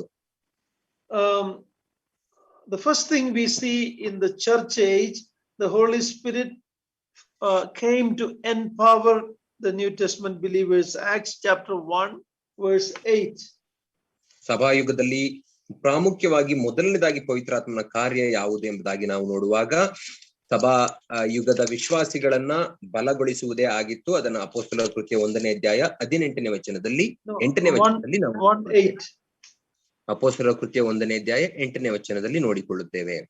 ಆದರೆ ಪವಿತ್ರಾತ್ಮನ ಮೇಲೆ ಬರಲು ನೀವು ಬಲವನ್ನು ಹೊಂದಿ ಯೆರೂಸಲೇಮಿನಲ್ಲಿಯೂ ಎಲ್ಲಾ ಯೂದಾಯ ಸಮಾರ್ಯ ಸೀಮೆಗಳಲ್ಲಿಯೂ ಭೂಲೋಕದ ಕಟ್ಟಕಡೆಯವರೆಗೂ ನನಗೆ ಸಾಕ್ಷಿಗಳಾಗಿರಬೇಕು ಅಂದನು. Often we brethren believers say that we are New Testament pattern church. We say that. ಹೊಸ ಒಡಂಬಡಿಕೆಯ ರೀತಿಯ ಕ್ರಮದ how do you say that? ನಾವು ಹೊಸ ಒಡಂಬಡಿಕೆಯ pattern churches we say, we boast in that. ನಾವು ಅನೇಕ ಸಂದರ್ಭಗಳಲ್ಲಿ ಸಹೋದರ ಸಭೆಗಳು ಈ ವಿಷಯದಲ್ಲಿ ಹೆಮ್ಮೆ ಪಡುತ್ತೇವೆ. ಏನೆಂದರೆ ನಾವು ಹೊಸ ಒಡಂಬಡಿಕೆ ಕ್ರಮಕ್ಕನುಸಾರವಾದಂತಹ ಸಭೆಗಳು ಎಂಬುದಾಗಿ ಹೆಚ್ಚಳ ಪಡುತ್ತೇವೆ. But we have to ask ourselves, are we the Holy Spirit empowered church? We have to ask ourselves. ಆದರೆ ನಾವು ನಮಗೆ ಒಂದು ಪ್ರಶ್ನೆಯನ್ನ ಕೇಳಿಕೊಳ್ಳಬೇಕು. ಏನೆಂದರೆ ನಾವು ನಿಜವಾಗಿಯೂ ಪವಿತ್ರಾತ್ಮನಿಂದ ನಡೆಸಲ್ಪಡುವ ಅಥವಾ ಪವಿತ್ರಾತ್ಮನಿಂದ ಬಲ ಹೊಂದಿದ ಸಭೆಯ ಎಂಬುದಾಗಿ ಪ್ರಶ್ನಿಸಿಕೊಳ್ಳಬೇಕು. We may be New Testament pattern, but are we New Testament powered church? ನಾವು ಒಂದು ಹೊಸ ಒಡಂಬಡಿಕೆ ಕ್ರಮದ ಸಭೆ ಆಗಿರಬಹುದು, ಆದರೆ ನಾವು ನಿಜವಾಗಿಯೂ ಹೊಸ ಒಡಂಬಡಿಕೆಯ ಬಲದಿಂದ ನಡೆಯುವಂತ ಸಭೆಯಾಗಿದ್ದೇವಾ ಎಂಬುದಾಗಿ ಪ್ರಶ್ನಿಸಿಕೊಳ್ಳಬೇಕು. So in the book of Acts and following, the work of the Holy Spirit was to empower the believers to be his witness. ಅಪೊಸ್ತಲರ ಕೃತ್ಯ ಪುಸ್ತಕದಲ್ಲಿ ಮತ್ತು ಮುಂದಕ್ಕೆ ನಾವು ನೋಡುವಾಗ ಪವಿತ್ರಾತ್ಮನ ಕಾರ್ಯ ಏನಾಗಿತ್ತು ಎಂದರೆ ವಿಶ್ವಾಸಿಗಳನ್ನ ಬಲಗೊಳಿಸುವುದು, ಅವರನ್ನ ಸಾಕ್ಷಿಯಾಗಿ ನಿಲ್ಲಿಸುವುದೇ ಆಗಿತ್ತು. Then we also see the baptism and the filling of the Holy Spirit on the day of Pentecost. ಅದನ್ನು ನಾವು ಪಂಚಾಶತ್ತಮ ದಿನದಂದು ಪವಿತ್ರಾತ್ಮನ ದೀಕ್ಷಾ ಸ್ನಾನ ಮತ್ತು ಪವಿತ್ರಾತ್ಮನಿಂದ ತುಂಬಿಸಲ್ಪಡುವುದನ್ನ ನಾವು ನೋಡುತ್ತೇವೆ. It was a partial fulfillment of the book of Joel. ಇದು ಯೋವೇಲನ ಪುಸ್ತಕದ ಒಂದು ಭಾಗಶಃವಾದಂತಹ ಪ್ರವಾದನೆ ನೆರವೇರುವಿಕೆ ಆಗಿತ್ತು. It was also a fulfillment of the promise of the Lord. ಇದು ನಮ್ಮ ಕರ್ತನಾದ ಯೇಸು ಕ್ರಿಸ್ತನ ವಾಗ್ದಾನದ ಭಾಗಶಃ ನೆರವೇರಿಕೆಗೂ ಕೂಡ ಆಗಿತ್ತು. In chapter 2, when the Holy Spirit came on the believers in that upper room, ಮೇಲಂತಸ್ತಿನ ಕೊಠಡಿಯಲ್ಲಿ ದೇವ ಜನರ ಮೇಲೆ, ಅಪೊಸ್ತಲರ ಮೇಲೆ ಪವಿತ್ರಾತ್ಮನು ಬಂದಾಗ they were baptized by the Holy Spirit. ಅವರು ಪವಿತ್ರಾತ್ಮನಿಂದ ದೀಕ್ಷಾ ಸ್ನಾನ ಹೊಂದಿದರು. That is where the baptism of the Holy Spirit historically happened. ಅದು ಚರಿತ್ರೆಯಲ್ಲಿ ಪವಿತ್ರಾತ್ಮನ ದೀಕ್ಷಾ ಸ್ನಾನವಾದದ್ದು ಇದೇ ಸಂದರ್ಭದಲ್ಲಿ. And then what happened? The body, that is the New Testament church, was formed on the day of Pentecost. ಅದಾದ ನಂತರ ಪಂಚಾಶತ್ತಮ ದಿನದಂದು ಹೊಸ ಒಡಂಬಡಿಕೆಯ ಒಂದು ಶರೀರ ಅಥವಾ ಸಭೆ ಅದು ಸ್ಥಾಪಿಸಲ್ಪಟ್ಟಿತು. And 1 Corinthians 12 and 13 says, whether we are Jew or Gentiles, we were all baptized and added to the body as members. ನಾವು 1 ಕೊರಿಂಥದವರಿಗೆ ಬರೆದ ಪತ್ರಿಕೆ 12 ಮತ್ತು 13ನೇ ಅಧ್ಯಾಯದಲ್ಲಿ ನಾವು ನೋಡುವಾಗ chapter 12 verse 12 and 13. 12ನೇ ಅಧ್ಯಾಯ 1 ಕೊರಿಂಥದವರಿಗೆ ಬರೆದ ಪತ್ರಿಕೆ 12ನೇ ಅಧ್ಯಾಯ 12 ಮತ್ತು 13ನೇ ವಚನದಲ್ಲಿ ನಾವು ಯಹೂದ್ಯರಾಗಲಿ ಅನ್ಯ ಜನಗಳಾಗಲಿ ಪವಿತ್ರಾತ್ಮನಿಂದ ದೀಕ್ಷಾ ಸ್ನಾನ ಹೊಂದಿ ದೇವರ ಆ ದೇಹಕ್ಕೆ, ಕ್ರಿಸ್ತನ ದೇಹ muted.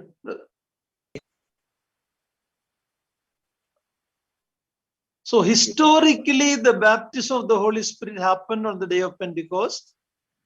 ಇತಿಹಾಸದಲ್ಲಿ ನಾವು ನೋಡುವಾಗ ಪವಿತ್ರಾತ್ಮನ ದೀಕ್ಷಾ ಸ್ನಾನವಾದದ್ದು ಪಂಚಾಶತ್ತಮ ದಿನದಂದು. But each day when a person hear the gospel, repent and believe in the finished work of Jesus Christ, he is added to the body that started on the day of Pentecost.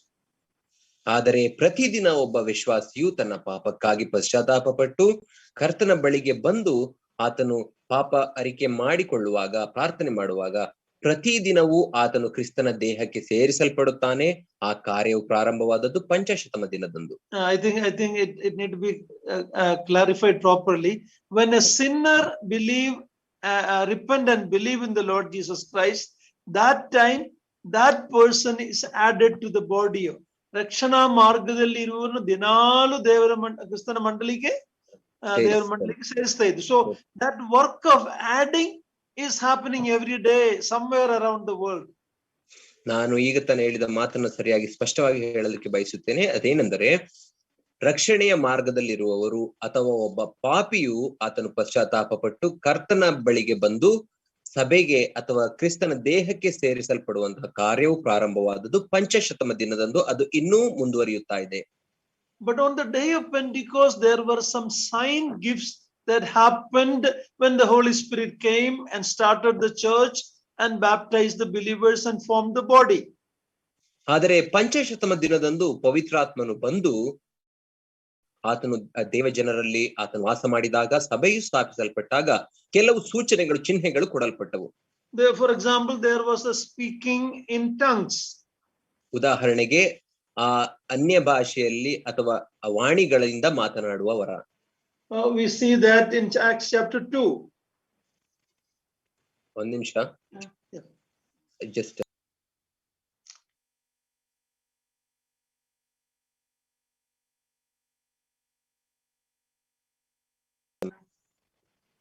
yes uncle. Yeah, so why those sign gifts were given? ಯಾಕೆ ಆ ಒಂದು ಚಿಹ್ನೆಗಳು ಅಥವಾ ಸೂಚನೆಗಳು ಕೊಡಲ್ಪಟ್ಟವು? It was a sign of authentication from God to the unbelieving Jews. ಅದು ದೇವರಿಂದ ದೃಢೀಕರಿಸಲ್ಪಡುವುದಕ್ಕಾಗಿ ಅವಿಶ್ವಾಸಿಗಳಾದಂತಹ ಆ ಯಹೂದ್ಯರಿಗೆ ದೇವರಿಂದ ದೃಢೀಕರಣ ಕೊಡಲಿಕ್ಕಾಗಿ ಆ ಚಿಹ್ನೆಗಳು ಕೊಡಲ್ಪಟ್ಟವು. See, when even after the Jews, their leaders crucified the Lord Jesus Christ. Pardon me, uncle. The Jewish leaders, the high priest and the religious leaders, even though they crucified the Lord Jesus Christ, ಆ ಯಹೂದ್ಯ ನಾಯಕರು, ಆ ಫರಿಸಾಯರು ಮತ್ತು ಶಾಸ್ತ್ರಿಗಳು ಯೇಸು ಕ್ರಿಸ್ತನನ್ನ ಶಿಲುಬೆಗೆ ಹಾಕಿದರೂ ಕೂಡ again after the resurrection, the Lord was dealing with the Jews. ಆತನ ಪುನರುತ್ಥಾನದ ನಂತರವೂ ಕರ್ತನು ಆ ಯಹೂದ್ಯರೊಟ್ಟಿಗೆ ವ್ಯವಹರಿಸುವುದನ್ನು ನಾವು ನೋಡುತ್ತೇವೆ. He spoke to them through Peter on the day of Pentecost. ಆತನು ಪೇತ್ರನಿಗೆ ಪಂಚಶತಮ ದಿನದಂದು ಮಾತನಾಡಿದನು. And then he spoke to them through Stephen in Acts 7. ಆ ಅಪೊಸ್ತಲರ ಕೃತ್ಯ 7ನೇ ಅಧ್ಯಾಯದಲ್ಲಿ ಸ್ಟೆಫನನ ಮೂಲಕ ಆ ಯಹೂದ್ಯರೊಟ್ಟಿಗೆ ಮತ್ತೆ ಮಾತನಾಡಿದನು. In the God's long suffering, he spoke to them through one of them, Saul of Tarsus, who became Paul. ಕರ್ತನು ತನ್ನ ಆ ತಾಳಿಕೊಳ್ಳುವಿಕೆಯ ಮೂಲಕ ಆ ಸೌಲದ ತಾರ್ಸದ ಸೌಲನಾದಂತಹ ಆ ಸೌಲನ ಮೂಲಕ ಅವರೊಟ್ಟಿಗೆ ತಮ್ಮ ಸ್ವಂತ ಜನ ಆದಂತಹ ಸೌಲನ ಮೂಲಕ ಅವರೊಟ್ಟಿಗೆ ಮಾತನಾಡಿದನು. So God was so long suffering to the Jewish nation. ದೇವರು ಆ ಯಹೂದ್ಯ ಜನರಿಗಾಗಿ, ಆ ಯಹೂದ್ಯ ಜನಾಂಗಕ್ಕೆ ತಾಳ್ಮೆಯಿಂದ ಕಾದುಕೊಂಡಿದ್ದನು. So when they were speaking in tongue or language that existed which they never learned, ಅವರೆಂದಿಗೂ ಜೀವಮಾನದಲ್ಲಿಯೇ ಕಲಿಯದಂತಹ ಭಾಷೆಗಳಲ್ಲಿ ಅವರು ಮಾತನಾಡುವಾಗ it was a sign for the unbelieving nation of Israel. ಆ ಅಪನಂಬಿಕೆಯಿಂದ ನಂಬಲಾರದೆ ಇದ್ದಂತಹ ಇಸ್ರಾಯೇಲ್ ಜನರಿಗೆ ಅದೊಂದು ಸೂಚನೆ ಆಗಿತ್ತು. And that God's judgment is going to come upon them. ಮತ್ತು ದೇವರ ನ್ಯಾಯ ತೀರ್ಪು ಅವರ ಮೇಲೆ ಬರುತ್ತಿತ್ತು. And that judgment happened on the nation of Israel in AD 70 when Titus came and destroyed Jerusalem, burned the temple, and they were scattered all over. ಆ ಇಸ್ರಾಯೇಲ್ ಜನಾಂಗದ ಮೇಲೆ, ಇಸ್ರಾಯೇಲ್ ರಾಷ್ಟ್ರದ ಮೇಲೆ ದೇವರ ನ್ಯಾಯ ತೀರ್ಪು ಯಾವಾಗ ಸಂಭವಿಸಿತು ಎಂಬುದಾಗಿ ನಾವು ನೋಡುವಾಗ ಕ್ರಿಸ್ತ ಶಕ 70ನೇ ಶತಮಾನದಲ್ಲಿ 70ನೇ ಇಸವಿಯಲ್ಲಿ ಆ ರೋಮಾ ಚಕ್ರವರ್ತಿಯಾದಂತಹ ಟೈಟಸ್ ಬಂದು ಅವರ ಯೆರೂಸಲೇಮಿನ ದೇವಾಲಯವನ್ನು ಹಾಳುಗೆಡವಿ ಅವರನ್ನು ಚದುರಿಸಿದಾಗ ದೇವರ ಆ ನ್ಯಾಯ ತೀರ್ಪು ಅವರ ಮೇಲೆ ಬಂತು. Yes, the other day I was sharing that in another study. ನಾನು ಇನ್ನೊಂದು ದಿನ ಬೇರೆಯ ಸತ್ಯವೇದ ಅಧ್ಯಯನದಲ್ಲಿ ಇದನ್ನು ನಾನು ಹಂಚಿಕೊಳ್ಳುತ್ತಿದ್ದೆನು. The children of Israel were 40 years in the wilderness. ಇಸ್ರಾಯೇಲರು 40 ವರ್ಷಗಳ ಕಾಲ ಅವರು ಅರಣ್ಯ ಪ್ರಯಾಣವನ್ನು ಮಾಡಬೇಕಾಯಿತು. God was long suffering with them. God could have destroyed them because of their rebellion, but he was long suffering.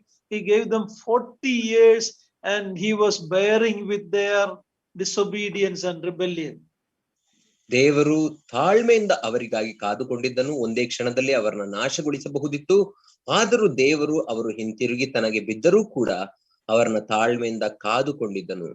Same way in the New Testament time, after his resurrection about AD 30, ಅದೇ ರೀತಿಯಲ್ಲಿ ಹೊಸ ಒಡಂಬಡಿಕೆಯಲ್ಲಿ ಸುಮಾರು ಕ್ರಿಸ್ತ ಶಕ 30ನೇ ಇಸವಿಯಲ್ಲಿ ಆತನ ಪುನರುತ್ಥಾನವಾದ ನಂತರ, his death and resurrection, ಆತನ ಮರಣ ಮತ್ತು ಪುನರುತ್ಥಾನದ ನಂತರ, The Lord was long suffering another 40 years with them till AD 70.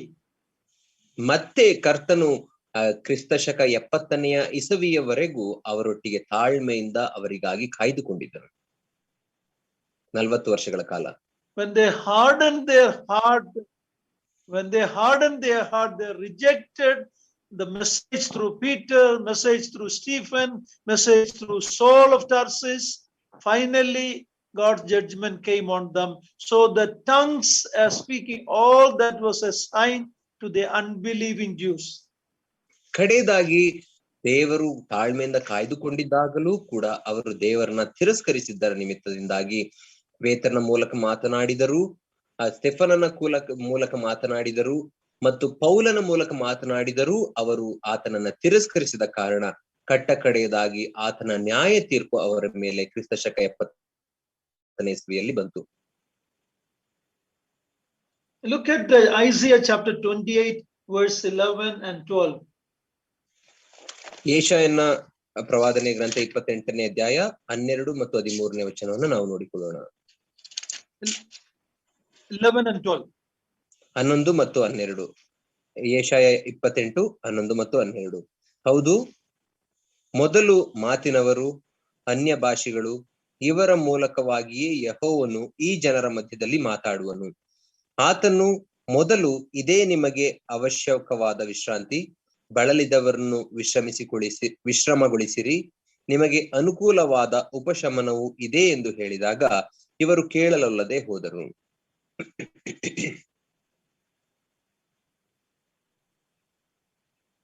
So God is telling you will hear language that you don't understand. ಇಲ್ಲಿ ದೇವರು ಹೇಳುತ್ತಿದ್ದಾನೆ, ನೀವು ತಿಳಿಯದ ಭಾಷೆಗಳನ್ನ ನೀವು ಕೇಳುತ್ತೀರಿ ಎಂಬುದಾಗಿ. Chapter 33 verse 19. ಯೆಶಾಯನ ಪ್ರವಾದನೆ ಗ್ರಂಥ 33ನೇ ಅಧ್ಯಾಯ 19ನೇ ವಚನ. Chapter 33 verse 19.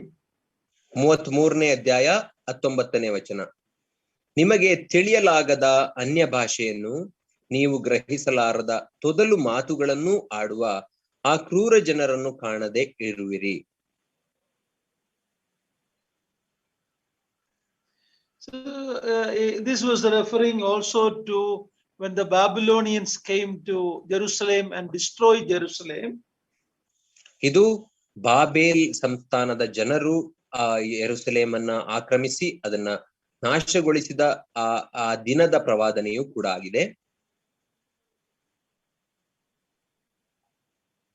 You will hear strange language in your place.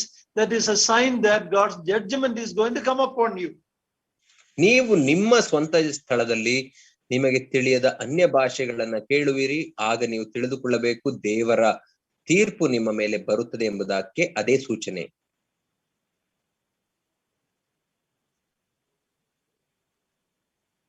Jeremiah 5 verse 15. ಯೆರೆಮೀಯನ ಪ್ರವಾದನೆ ಗ್ರಂಥ 5ನೇ ಅಧ್ಯಾಯ 15ನೇ ವಚನ.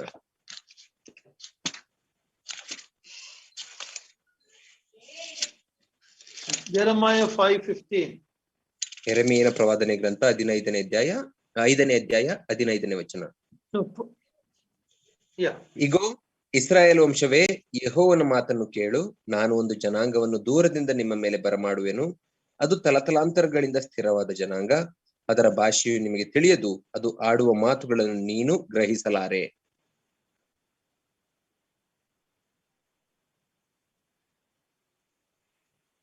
So the New Testament, when the Holy Spirit came on the day of Pentecost, the language they spoke, other people, their own language people understood, but others couldn't understand. ಆದ್ದರಿಂದ ಪಂಚಾಶತಮ ದಿನದಂದು ಪವಿತ್ರಾತ್ಮನು ಬಂದಾಗ ಆ ಯೆರೂಸಲೇಮಿನಲ್ಲಿ ಇದ್ದಂತಹ ಬೇರೆ ದೇಶದ ಜನಗಳು ಆ ಅನ್ಯ ಭಾಷೆಯನ್ನು ಅರ್ಥ ಮಾಡಿಕೊಳ್ಳಲಾಯಿತು, ಆದರೆ ಯಹೂದ್ಯರಿಗೆ ಆ ಭಾಷೆ ಅರ್ಥವಾಗಲಿಲ್ಲ. So it was a sign that God's judgment is going to come. ಆದ್ದರಿಂದ ದೇವರ ನ್ಯಾಯ ತೀರ್ಪು ಬರುತ್ತದೆ ಎಂಬುದಕ್ಕೆ ಅದು ಸೂಚನೆ ಆಗಿತ್ತು. So the tongue or the language there was clear, foreign language that the speaker has not heard, but the hearers could understand. ಆದ್ದರಿಂದ ಅದನ್ನ ಮಾತನಾಡುವ ಜನರು ಈ ಜೀವಮಾನದಲ್ಲೇ ಕಲಿಯದ ಭಾಷೆಯನ್ನ ಮಾತನಾಡುತ್ತಾರೆ ಮತ್ತು ಕೇಳುವವರಿಗೆ ಅದು ಅರ್ಥವಾಗುತ್ತದೆ ಎಂಬಂತಹ ಪ್ರವಾದನೆಯ ಮಾತು ಅಲ್ಲಿ ನೆರವೇರಿತು. So in Acts 2, when Peter spoke in tongue, it validated his apostolic ministry. ಆದ್ದರಿಂದ ಅಪೊಸ್ತಲರ ಕೃತ್ಯ 2ನೇ ಅಧ್ಯಾಯದಲ್ಲಿ ಪೇತ್ರನು ಅನ್ಯ ಭಾಷೆಯಲ್ಲಿ ಮಾತನಾಡಿದಾಗ ಆತನ ಅಪೋಸ್ತಲತನದ ಸೇವೆಯು ಅದು ದೃಢೀಕರಿಸಲ್ಪಟ್ಟದ್ದು ಆ ಸಂದರ್ಭದಲ್ಲಿ. In 1 Corinthians 14, 1 ಕೊರಿಂಥದವರಿಗೆ ಬರೆದ ಪತ್ರಿಕೆ 14ನೇ ಅಧ್ಯಾಯದಲ್ಲಿ the tongues validated God's supernatural work here. ದೇವರ ಆ ಒಂದು ಅಲೌಕಿಕವಾದಂತಹ ದೈವಾತೀತವಾದಂತಹ ಕಾರ್ಯವನ್ನ ದೃಢೀಕರಿಸಲ್ಪಟ್ಟದ್ದು ಅಲ್ಲಿ.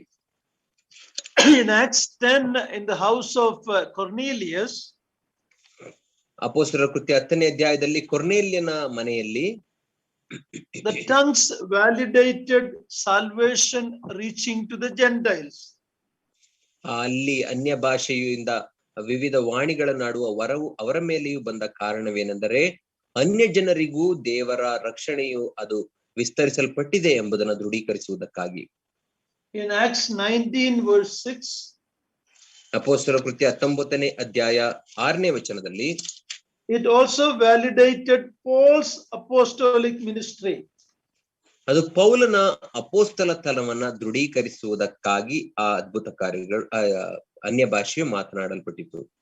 Now today the Bible being completed, ಈಗ ಇಂದಿನ ದಿನದಲ್ಲಿ ಸತ್ಯವೇದ ಪರಿಪೂರ್ಣವಾಗಿ ಬರೆಯಲ್ಪಟ್ಟಿರುವ ಕಾರಣ there is no real need for the gift of tongues being exercised in the church today. ಆದ್ದರಿಂದ ಅನ್ಯ ಭಾಷೆಗಳನ್ನ ಅಥವಾ ವಾಣಿಗಳನ್ನ ಆಡುವ ವರದ ಆ ಒಂದು ಶಕ್ತಿಯನ್ನ ಪ್ರಯೋಗಿಸುವುದು ಅಥವಾ ವರವನ್ನು ಉಪಯೋಗಿಸುವ ಅವಶ್ಯಕತೆ ಈಗ ಸಭೆಯಲ್ಲಿ ಇಲ್ಲ.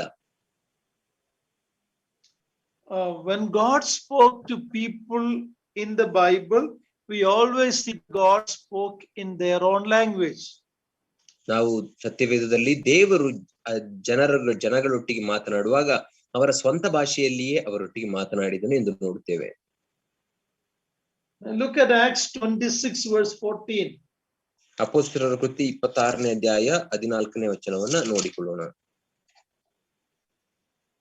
ನಾವೆಲ್ಲರೂ ನೆಲಕ್ಕೆ ಬೀಳಲು. Very important, because some Pentecostals will say that you are speaking in heaven's language. They will say like that. ಇದು ಅತ್ಯಂತ ಪ್ರಾಮುಖ್ಯವಾದ ಸತ್ಯಾಂಶ ನಾವು ತಿಳಿದುಕೊಳ್ಳಬೇಕು. ಇಲ್ಲವಂದರೆ ಯಾಕಂದ್ರೆ ಅನೇಕ ಪೆಂಟಕೋಸ್ಟಲ್ ಅವರು ಹೇಳುತ್ತಾರೆ ನಾವು ಪರಲೋಕದ ಭಾಷೆಯನ್ನ ಮಾತನಾಡುತ್ತೇವೆ ಎಂಬುದಾಗಿ ಹೇಳುತ್ತಾರೆ. Look at Acts 26 verse 14. ಅಪೊಸ್ತಲರ ಕೃತ್ಯ 26ನೇ ಅಧ್ಯಾಯ 14ನೇ ವಚನವನ್ನು ನಾವು ನೋಡಿಕೊಳ್ಳೋಣ. ನಾವೆಲ್ಲರೂ ನೆಲಕ್ಕೆ ಬೀಳಲು ಸೌಲನೇ ಸೌಲನೇ ನನ್ನನ್ನು ಯಾಕೆ ಹಿಂಸೆ ಪಡಿಸುತ್ತಿ, ಮುಳ್ಳುಗೋಲನ್ನು ಒದೆಯುವುದು ನಿನಗೆ ಕಷ್ಟ ಎಂದು ಇಬ್ರಿಯ ಭಾಷೆಯಿಂದ ಹೇಳುವ ವಾಣಿಯನ್ನು ಕೇಳಿದೆನು. When God spoke to Saul of Tarsus, it was not in some other strange tongue. It was in his own mother tongue, the Hebrew language. God spoke in their own language. ದೇವರು ತಾರ್ಸದ ಸೌಲನೊಟ್ಟಿಗೆ ಮಾತನಾಡಿದ್ದು ಯಾವುದೋ ಅನ್ಯ ಭಾಷೆಯಲ್ಲ, ಬದಲಾಗಿ ಆತನ ಸ್ವಂತ ಭಾಷೆ ಅಂತ ಮಾತೃಭಾಷೆಯಾದ ಇಬ್ರಿಯ ಭಾಷೆಯಲ್ಲಿಯೇ ಮಾತನಾಡಿದನು. Because God is the one who confused the language in the Tower of Babel. ನಾವು ಬಾಬೇಲ್ ಗೋಪುರದ ಬಳಿಯಲ್ಲಿ ದೇವರೇ ಅವರ ಮಾತುಗಳನ್ನ ತಾರತಮ್ಯ ಮಾಡಿದನು ಎಂಬುದಾಗಿ ನಾವು ನೋಡಿದೆವು. The people were scattered because they didn't understand each other. ಒಬ್ಬರನ್ನೊಬ್ಬರು ಅನ್ಯ ಭಾಷೆಯ ನಿಮಿತ್ತದಿಂದಾಗಿ ಅರ್ಥ ಮಾಡಿಕೊಳ್ಳದ ಕಾರಣ ಜನರು ಲೋಕದಲ್ಲೆಲ್ಲ ಹಬ್ಬಿದರು. But on the day of Pentecost, people from different countries, they came together. The Lord brought them together on the day of Pentecost from different language. An amazing work only God can do. ಆದರೆ ಪಂಚಶತಮ ದಿನದಂದು ನಾವು ನೋಡುವಾಗ ದೇವರು ವಿವಿಧ ಭಾಷೆಗಳನ್ನು ಆಡುವಂತಹ ಜನರನ್ನ ಒಟ್ಟಾಗಿ ಯೆರೂಸಲೇಮಿಗೆ ಕೂಡಿ ಬರುವ ಹಾಗೆ ನಡೆಸಿದನು. ಅದು ದೇವರು ಮಾತ್ರ ಮಾಡಲಿಕ್ಕೆ ಸಾಧ್ಯವಾಗುವ ಕಾರ್ಯ. In Babel there was confusion. Babel ಗೋಪುರದ ಬಳಿಯಲ್ಲಿ ಗಲಿಬಿಲಿ ಇತ್ತು. But on the day of Pentecost there was clarity. They all understood the mighty work of God the gospel being shared. ಆದರೆ ಪಂಚಶತಮ ದಿನದಂದು ಅವರೆಲ್ಲರೂ ಒಬ್ಬರ ಭಾಷೆಯನ್ನು ಒಬ್ಬರು ಅರ್ಥ ಮಾಡಿಕೊಳ್ಳುತ್ತಿದ್ದರು ಮತ್ತು ದೇವರ ಸುವಾರ್ತೆಯು ಸಾರಲ್ಪಟ್ಟಂತಹ ಆ ಸತ್ಯಾಂಶವನ್ನು ಅವರೆಲ್ಲರೂ ಸ್ಪಷ್ಟವಾಗಿ ತಿಳಿದುಕೊಂಡರು. We read that God is not the author of confusion, as many claim today. Today, the speaking in tongue is mostly a confusion. ಆದರೆ ನಮಗೆ ಗೊತ್ತು, ದೇವರು ಎಂದಿಗೂ ಗಲಿಬಿಲಿಗೆ ಕಾರಣನಲ್ಲ. ಆದರೆ ಇಂದಿನ ಅನೇಕರು ಹೇಳುತ್ತಾರೆ ಅನ್ಯ ಭಾಷೆಯಲ್ಲಿ ಮಾತನಾಡುವುದು ಅದು ದೇವರ ಕಾರ್ಯ ಎಂಬುದಾಗಿ. ಆದರೆ ಅನ್ಯ ಭಾಷೆಯಲ್ಲಿ ಇಂದಿನ ಜನಗಳು ಮಾತನಾಡುವಾಗ ಅದು ಗಲಿಬಿಲಿಯನ್ನು ಉಂಟು ಮಾಡುತ್ತದೆ. So the Holy Spirit work in Acts was to form the body and to come into permanently indwell in the heart of the believers. ಆದ್ದರಿಂದ ಅಪೊಸ್ತಲರ ಕೃತ್ಯದಲ್ಲಿ ಪವಿತ್ರಾತ್ಮನ ಕಾರ್ಯ ಏನಾಗಿತ್ತು ಎಂದರೆ ಸಭೆ ಅಥವಾ ಕ್ರಿಸ್ತನ ದೇಹವನ್ನ ಸ್ಥಾಪಿಸುವುದು ಮತ್ತು ವಿಶ್ವಾಸಿಗಳ ಹೃದಯದಲ್ಲಿ ಶಾಶ್ವತವಾಗಿ ಬಂದು ನೆಲೆಸುವ ಕಾರ್ಯವನ್ನ ಆತನು ಮಾಡಿದನು. The Holy Spirit baptized them into the body. ಪವಿತ್ರಾತ್ಮನು ಅವರನ್ನ ಕ್ರಿಸ್ತನ ದೇಹಕ್ಕೆ ದೀಕ್ಷಾ ಸ್ನಾನ ಮಾಡಿಸಿದನು. To be baptized also means to receive the Holy Spirit. ದೀಕ್ಷಾ ಸ್ನಾನ ಹೊಂದುವುದು ಅಂದರೆ ಅರ್ಥ ಪವಿತ್ರಾತ್ಮನನ್ನ ಸ್ವೀಕರಿಸುವುದು ಎಂಬುದಾಗಿಯೂ ಕೂಡ ಆಗಿದೆ. ಪವಿತ್ರಾತ್ಮನ ದೀಕ್ಷಾ ಸ್ನಾನ ಅಂದರೆ ಪವಿತ್ರಾತ್ಮನ ದೀಕ್ಷಾ not the water baptism. ಪವಿತ್ರಾತ್ಮನ ದೀಕ್ಷಾ ಸ್ನಾನವೆಂದರೆ ಪವಿತ್ರಾತ್ಮನನ್ನು ಹೊಂದಿಕೊಳ್ಳುವುದು ಎಂಬುದಾಗಿ ಅರ್ಥವಾಗುತ್ತದೆ. By this one time baptism at day of Pentecost, ಆ ಪಂಚಶತಮ ದಿನದಂದು ಆದಂತಹ ಈ ಒಂದು ಸಮಯದ ಆ ಪವಿತ್ರಾತ್ಮ ದೀಕ್ಷಾ ಸ್ನಾನದ ಕಾರ್ಯದ ನಿಮಿತ್ತದಿಂದಾಗಿ a believer is identified with the death, burial and resurrection of Jesus Christ. ಒಬ್ಬ ವಿಶ್ವಾಸಿಯು ಯೇಸು ಕ್ರಿಸ್ತನ ಮರಣ, ಹೂಣಿಡುವಿಕೆ ಮತ್ತು ಪುನರುತ್ಥಾನದಲ್ಲಿ ತನ್ನನ್ನು ಗುರುತಿಸಿಕೊಳ್ಳುತ್ತಾನೆ.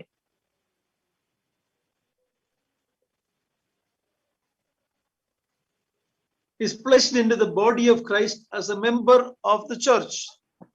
ನಂತರ ಆತನು ಕ್ರಿಸ್ತನ ದೇಹಕ್ಕೆ ಸೇರಿಸಲ್ಪಟ್ಟವನಾಗಿ ಒಂದು ಸಭೆಯ ಅಂಗವಾಗುತ್ತಾನೆ. One of the important thing we need to keep in mind is 1 Corinthians 12:13. Let's read that one more time. ನಾವು ಮನಸ್ಸಿನಲ್ಲಿ ಇಟ್ಟುಕೊಳ್ಳಬೇಕಾದಂತಹ ಒಂದು ಸತ್ಯಾಂಶ ಯಾವುದೆಂದರೆ 1 ಕೊರಿಂಥದವರಿಗೆ ಬರೆದ ಪತ್ರಿಕೆ 12ನೇ ಅಧ್ಯಾಯ 12ನೇ ಅಧ್ಯಾಯ 13ನೇ ವಚನ. 1 ಕೊರಿಂಥದವರಿಗೆ ಬರೆದ ಪತ್ರಿಕೆ 12ನೇ ಅಧ್ಯಾಯ 13ನೇ ವಚನ. ಹೇಗೆ ದೇಹದ ಅಂಗಗಳೆಲ್ಲವೂ ಅನೇಕವಾಗಿದ್ದು ಒಂದೇ ದೇಹವಾಗಿರುವುದೋ ಹಾಗೆಯೇ ಕ್ರಿಸ್ತನು. ಯಹೂದ್ಯರಾಗಲಿ ಗ್ರೀಕರಾಗಲಿ ದಾಸರಾಗಲಿ ಸ್ವತಂತ್ರರಾಗಲಿ ನಾವೆಲ್ಲರೂ ಒಂದೇ ದೇಹವಾಗುವುದಕ್ಕಾಗಿ ಒಂದೇ ಆತ್ಮನಲ್ಲಿ ದೀಕ್ಷಾ ಸ್ನಾನ ಮಾಡಿಸಿಕೊಂಡೆವು. ಒಂದೇ ಆತ್ಮ ನಮ್ಮೆಲ್ಲರಿಗೂ ಪಾನವಾಗಿ ಕೊಡಲ್ಪಟ್ಟಿತು. When Paul is writing to the Corinthian church, keep this in mind. ಪೌಲನು ಕೊರಿಂಥದವರಿಗೆ ಬರೆಯುವಾಗ ಇದನ್ನ ಬರೆದಿದ್ದಾನೆ ಎಂಬುದನ್ನು ನಾವು ಜ್ಞಾಪಕದಲ್ಲಿಟ್ಟುಕೊಳ್ಳಬೇಕು. He said we were all baptized. ಆತನು ಇಲ್ಲಿ ಹೇಳಿರುವುದೇನೆಂದರೆ ನಾವೆಲ್ಲರೂ ದೀಕ್ಷಾ ಸ್ನಾನ ಮಾಡಿಸಿಕೊಂಡೆವು. Remember, the Corinthian church had a lot of problems. There were carnal believers. There was immorality in the church. There was court cases. It was not a very spiritually mature church. ನಾವು ಜ್ಞಾಪಕದಲ್ಲಿ ಇಟ್ಟುಕೊಳ್ಳಬೇಕು, ಕೊರಿಂಥದ ಸಭೆ ಎಂಬುದಾಗಿ ಹೇಳುವಾಗ ಅಲ್ಲಿ ಪ್ರಾಪಂಚಿಕವಾದಂತಹ ವಿಶ್ವಾಸಿಗಳಿದ್ದರು ಮತ್ತು ಅನೈತಿಕ ಜೀವಿತ ಜೀವಿಸುತ್ತಿದ್ದಂತವರಿದ್ದರು ಮತ್ತು ಒಬ್ಬರ ವಿರುದ್ಧ ಒಬ್ಬರು ನ್ಯಾಯಾಲಯಗಳಲ್ಲಿ ದೂರು ದಾಖಲಿಸಿದಂತ ವಿಶ್ವಾಸಿಗಳಿದ್ದರು. ಅದು ಒಂದು ಮಾದರಿಯ ಸಭೆ ಆಗಿರಲಿಲ್ಲ. It was not all, they were not all matured believers. ಅವರೆಲ್ಲರೂ ಪರಿಪಕ್ವತೆಗೆ ಬಂದಂತಹ ವಿಶ್ವಾಸಿಗಳಲ್ಲ ಆಗಿರಲಿಲ್ಲ. But to that church he is writing, we were all baptized into the body. ಆ ಸಭೆಗೆ ಆತನು ಬರೆಯುತ್ತಿದ್ದಾನೆ ಏನೆಂದರೆ ಒಂದೇ ದೇಹವಾಗುವುದಕ್ಕಾಗಿ ಒಂದೇ ಆತ್ಮನಲ್ಲಿ ದೀಕ್ಷಾ ಸ್ನಾನ ಮಾಡಿಸಿಕೊಂಡೆವು. ನಾವೆಲ್ಲರೂ, there is no distinction, not some spiritually mature. He says all of us were baptized. ನಾವೆಲ್ಲರೂ ಎಂಬುದಾಗಿ ಹೇಳುವಾಗ ಎಲ್ಲರೂ ಆತ್ಮಿಕ ಪರಿಪಕ್ವತೆ ಇರಲಿ ಬಿಡಲಿ ಎಲ್ಲರೂ ಕ್ರಿಸ್ತನ ದೇಹದಲ್ಲಿ ದೀಕ್ಷಾ ಸ್ನಾನ ಮಾಡಿಸಿಕೊಂಡು ಅಂಗವಾದರು. So in concluding, let me say the baptism of the Holy Spirit had nothing to do with their spiritual maturity or growth. ಆದ್ದರಿಂದ ನನ್ನ ಮಾತನ್ನ ಮುಗಿಸುವಾಗ ನಾನು ಈ ಮಾತನ್ನ ಹೇಳಲಿಕ್ಕೆ ಇಷ್ಟಪಡುತ್ತೇನೆ. ಏನೆಂದರೆ ಪವಿತ್ರಾತ್ಮನ ದೀಕ್ಷಾ ಸ್ನಾನಕ್ಕೂ ಒಬ್ಬ ವ್ಯಕ್ತಿಯ ಆತ್ಮಿಕ ಅಭಿವೃದ್ಧಿ ಅಥವಾ ಆತ್ಮಿಕ ಸ್ಥಿತಿಗೂ ಸಂಬಂಧವಿಲ್ಲ. If he is a child of God, he is baptized by the Holy Spirit. ಆತನು ದೇವರ ಮಗನಾಗಿದ್ದರೆ ಆತನಿಗೆ ಪವಿತ್ರಾತ್ಮನ ದೀಕ್ಷಾ ಸ್ನಾನವಾಗುತ್ತದೆ. Otherwise, Paul wouldn't say we were all baptized. ಇಲ್ಲವಾಗಿದ್ದರೆ ಪೌಲನು ನಾವೆಲ್ಲರೂ ದೀಕ್ಷಾ ಸ್ನಾನ ಮಾಡಿಸಿಕೊಂಡೆವು ಎಂಬುದಾಗಿ ಹೇಳುತ್ತಿರಲಿಲ್ಲ. The scripture simply does not teach a second baptism of the Holy Spirit. ದೇವರ ವಾಕ್ಯವು ನಮಗೆ ಎಲ್ಲಿಯೂ ಕೂಡ ಎರಡನೆಯ ಪವಿತ್ರಾತ್ಮನ ದೀಕ್ಷಾ ಸ್ನಾನ ಉಂಟು ಎಂಬುದಾಗಿ ಬೋಧಿಸುವುದಿಲ್ಲ. The Pentecostals say that it is a second blessing. ಪೆಂಟಕೋಸ್ಟಲ್ ಪಂಗಡದವರು ಹೇಳುವ ಪ್ರಕಾರ ಅದು ಎರಡನೆಯ ಆಶೀರ್ವಾದ ಎಂಬುದಾಗಿ ಹೇಳುತ್ತಾರೆ. Or the second work of grace. A person become a child of God, then he has to wait for the Holy Spirit, and he has to get the Holy Spirit through speaking in tongues as an evidence. The Bible never teaches about that. ಆದರೆ ಅವರ ಪ್ರಕಾರ ಅದು ಎರಡನೆಯ ದೇವರ ಕೃಪೆಯುಳ್ಳ ಆಶೀರ್ವಾದ. ಒಬ್ಬ ವಿಶ್ವಾಸಿಯು ರಕ್ಷಣೆ ಹೊಂದಿದ ಮೇಲೆ ಪವಿತ್ರಾತ್ಮನನ್ನು ಹೊಂದಿಕೊಳ್ಳಲಿಕ್ಕೆ ಕಾದುಕೊಂಡಿರಬೇಕು. ನಂತರ ಪವಿತ್ರಾತ್ಮನು ಬಂದಾಗ ಆತನು ಅನ್ಯ ಭಾಷೆಯಲ್ಲಿ ಮಾತಾಡುವುದರ ಮೂಲಕ ತಾನು ಪವಿತ್ರಾತ್ಮನನ್ನ ಹೊಂದಿದ್ದೇನೆ ಎಂಬುದಾಗಿ ತೋರಿಸಬೇಕು, ನಿರೂಪಿಸಬೇಕು ಎಂಬುದಾಗಿ ಹೇಳುತ್ತಾರೆ. ಆದರೆ ಸತ್ಯವೇದವು ಎಂದಿಗೂ ಇದನ್ನು ಬೋಧಿಸುವುದಿಲ್ಲ. If you are a believer, you have the indwelling Holy Spirit in you. ನೀನು ಒಬ್ಬ ವಿಶ್ವಾಸಿಯಾಗಿದ್ದರೆ ನಿನ್ನಲ್ಲಿಯೇ ಪವಿತ್ರಾತ್ಮನು ವಾಸ ಮಾಡುತ್ತಾನೆ. And the Holy Spirit has baptized you into the body to be a member of the body. ಮತ್ತು ಪವಿತ್ರಾತ್ಮನು ನಿನ್ನನ್ನ ಕ್ರಿಸ್ತನ ದೇಹಕ್ಕೆ ಒಂದು ಅಂಗವಾಗಿರಲಿಕ್ಕಾಗಿ ದೀಕ್ಷಾ ಸ್ನಾನ ಮಾಡಿಸಿದ್ದಾನೆ. Romans 8:9 says, if you don't have the Spirit of Christ, you don't belong to God. ರೋಮಾಪುರದವರಿಗೆ ಬರೆದ ಪತ್ರಿಕೆ 8ನೇ ಅಧ್ಯಾಯ 9ನೇ ವಚನವು ಈ ರೀತಿ ಹೇಳುತ್ತದೆ, ನಿಮ್ಮಲ್ಲಿ ಕ್ರಿಸ್ತನ ಆತ್ಮವು ಇಲ್ಲದೆ ಹೋದರೆ ನೀವು ದೇವರ ಮಕ್ಕಳಲ್ಲ ಎಂಬುದಾಗಿ. It cannot be made any more clearer than that. ಇದಕ್ಕಿಂತ ಸ್ಪಷ್ಟವಾಗಿ ಹೇಳಲಿಕ್ಕೆ ಸಾಧ್ಯವಿಲ್ಲ. In closing today's study, let us thank God for the gift of the Holy Spirit. ನನ್ನ ಮಾತುಗಳನ್ನ ಈ ದಿನದ ಅಧ್ಯಯನವನ್ನು ಮುಗಿಸುವಾಗ ನಾವೆಲ್ಲರೂ ದೇವರಿಗೆ ಸ್ತೋತ್ರ ಸಲ್ಲಿಸೋಣ, ಪವಿತ್ರಾತ್ಮನೆಂಬಂತಹ ವರವನ್ನ ನಮ್ಮೆಲ್ಲರಿಗೂ ಕೊಟ್ಟದಕ್ಕಾಗಿ. May we really know what the Holy Spirit is doing. Let us not do, grieve or quench or bring sadness to the Spirit of God. ನಾವು ಎಲ್ಲರೂ ಆ ಸತ್ಯಾಂಶವನ್ನ ತಿಳಿದವರಾಗಿ ಪವಿತ್ರಾತ್ಮನನ್ನ ನೋಯಿಸುವಂತಹ ಅಥವಾ ದುಃಖಪಡಿಸುವಂತಹ ಅಥವಾ ನಂದಿಸುವಂತಹ ಕಾರ್ಯಗಳನ್ನ ಮಾಡದೆ ಇರೋಣ. If we wrong the Holy Spirit, let us ask forgiveness from the Holy Spirit. ನಾವು ಪವಿತ್ರಾತ್ಮನಿಗೆ ತಪ್ಪು ಮಾಡಿದವರಾಗಿದ್ದರೆ ಪವಿತ್ರಾತ್ಮನಿಂದ ಕ್ಷಮಾಪಣೆಯನ್ನ ಕೇಳಿಕೊಳ್ಳೋಣ. We have the written word in our hand. We have the author of the word of God indwelling in us. What more do we need? ನಮ್ಮ ಕೈಯಲ್ಲಿ ಬರೆಯಲ್ಪಟ್ಟಂತ ದೇವರ ವಾಕ್ಯ ಉಂಟು ಮತ್ತು ದೇವರ ವಾಕ್ಯದ ಬರಹಗಾರನು ಅಥವಾ ಕರ್ತೃವಾದಂತಹ ಪವಿತ್ರಾತ್ಮನೇ ನಮ್ಮ ಹೃದಯಗಳಲ್ಲಿ ವಾಸಿಸುತ್ತಿದ್ದಾನೆ. ಇದಕ್ಕಿಂತ ಏನು ಬೇಕು? He will lead you into all truth. ಆತನು ನಿಮ್ಮನ್ನ ಎಲ್ಲಾ ಸತ್ಯಕ್ಕೂ ನಡೆಸುವನು.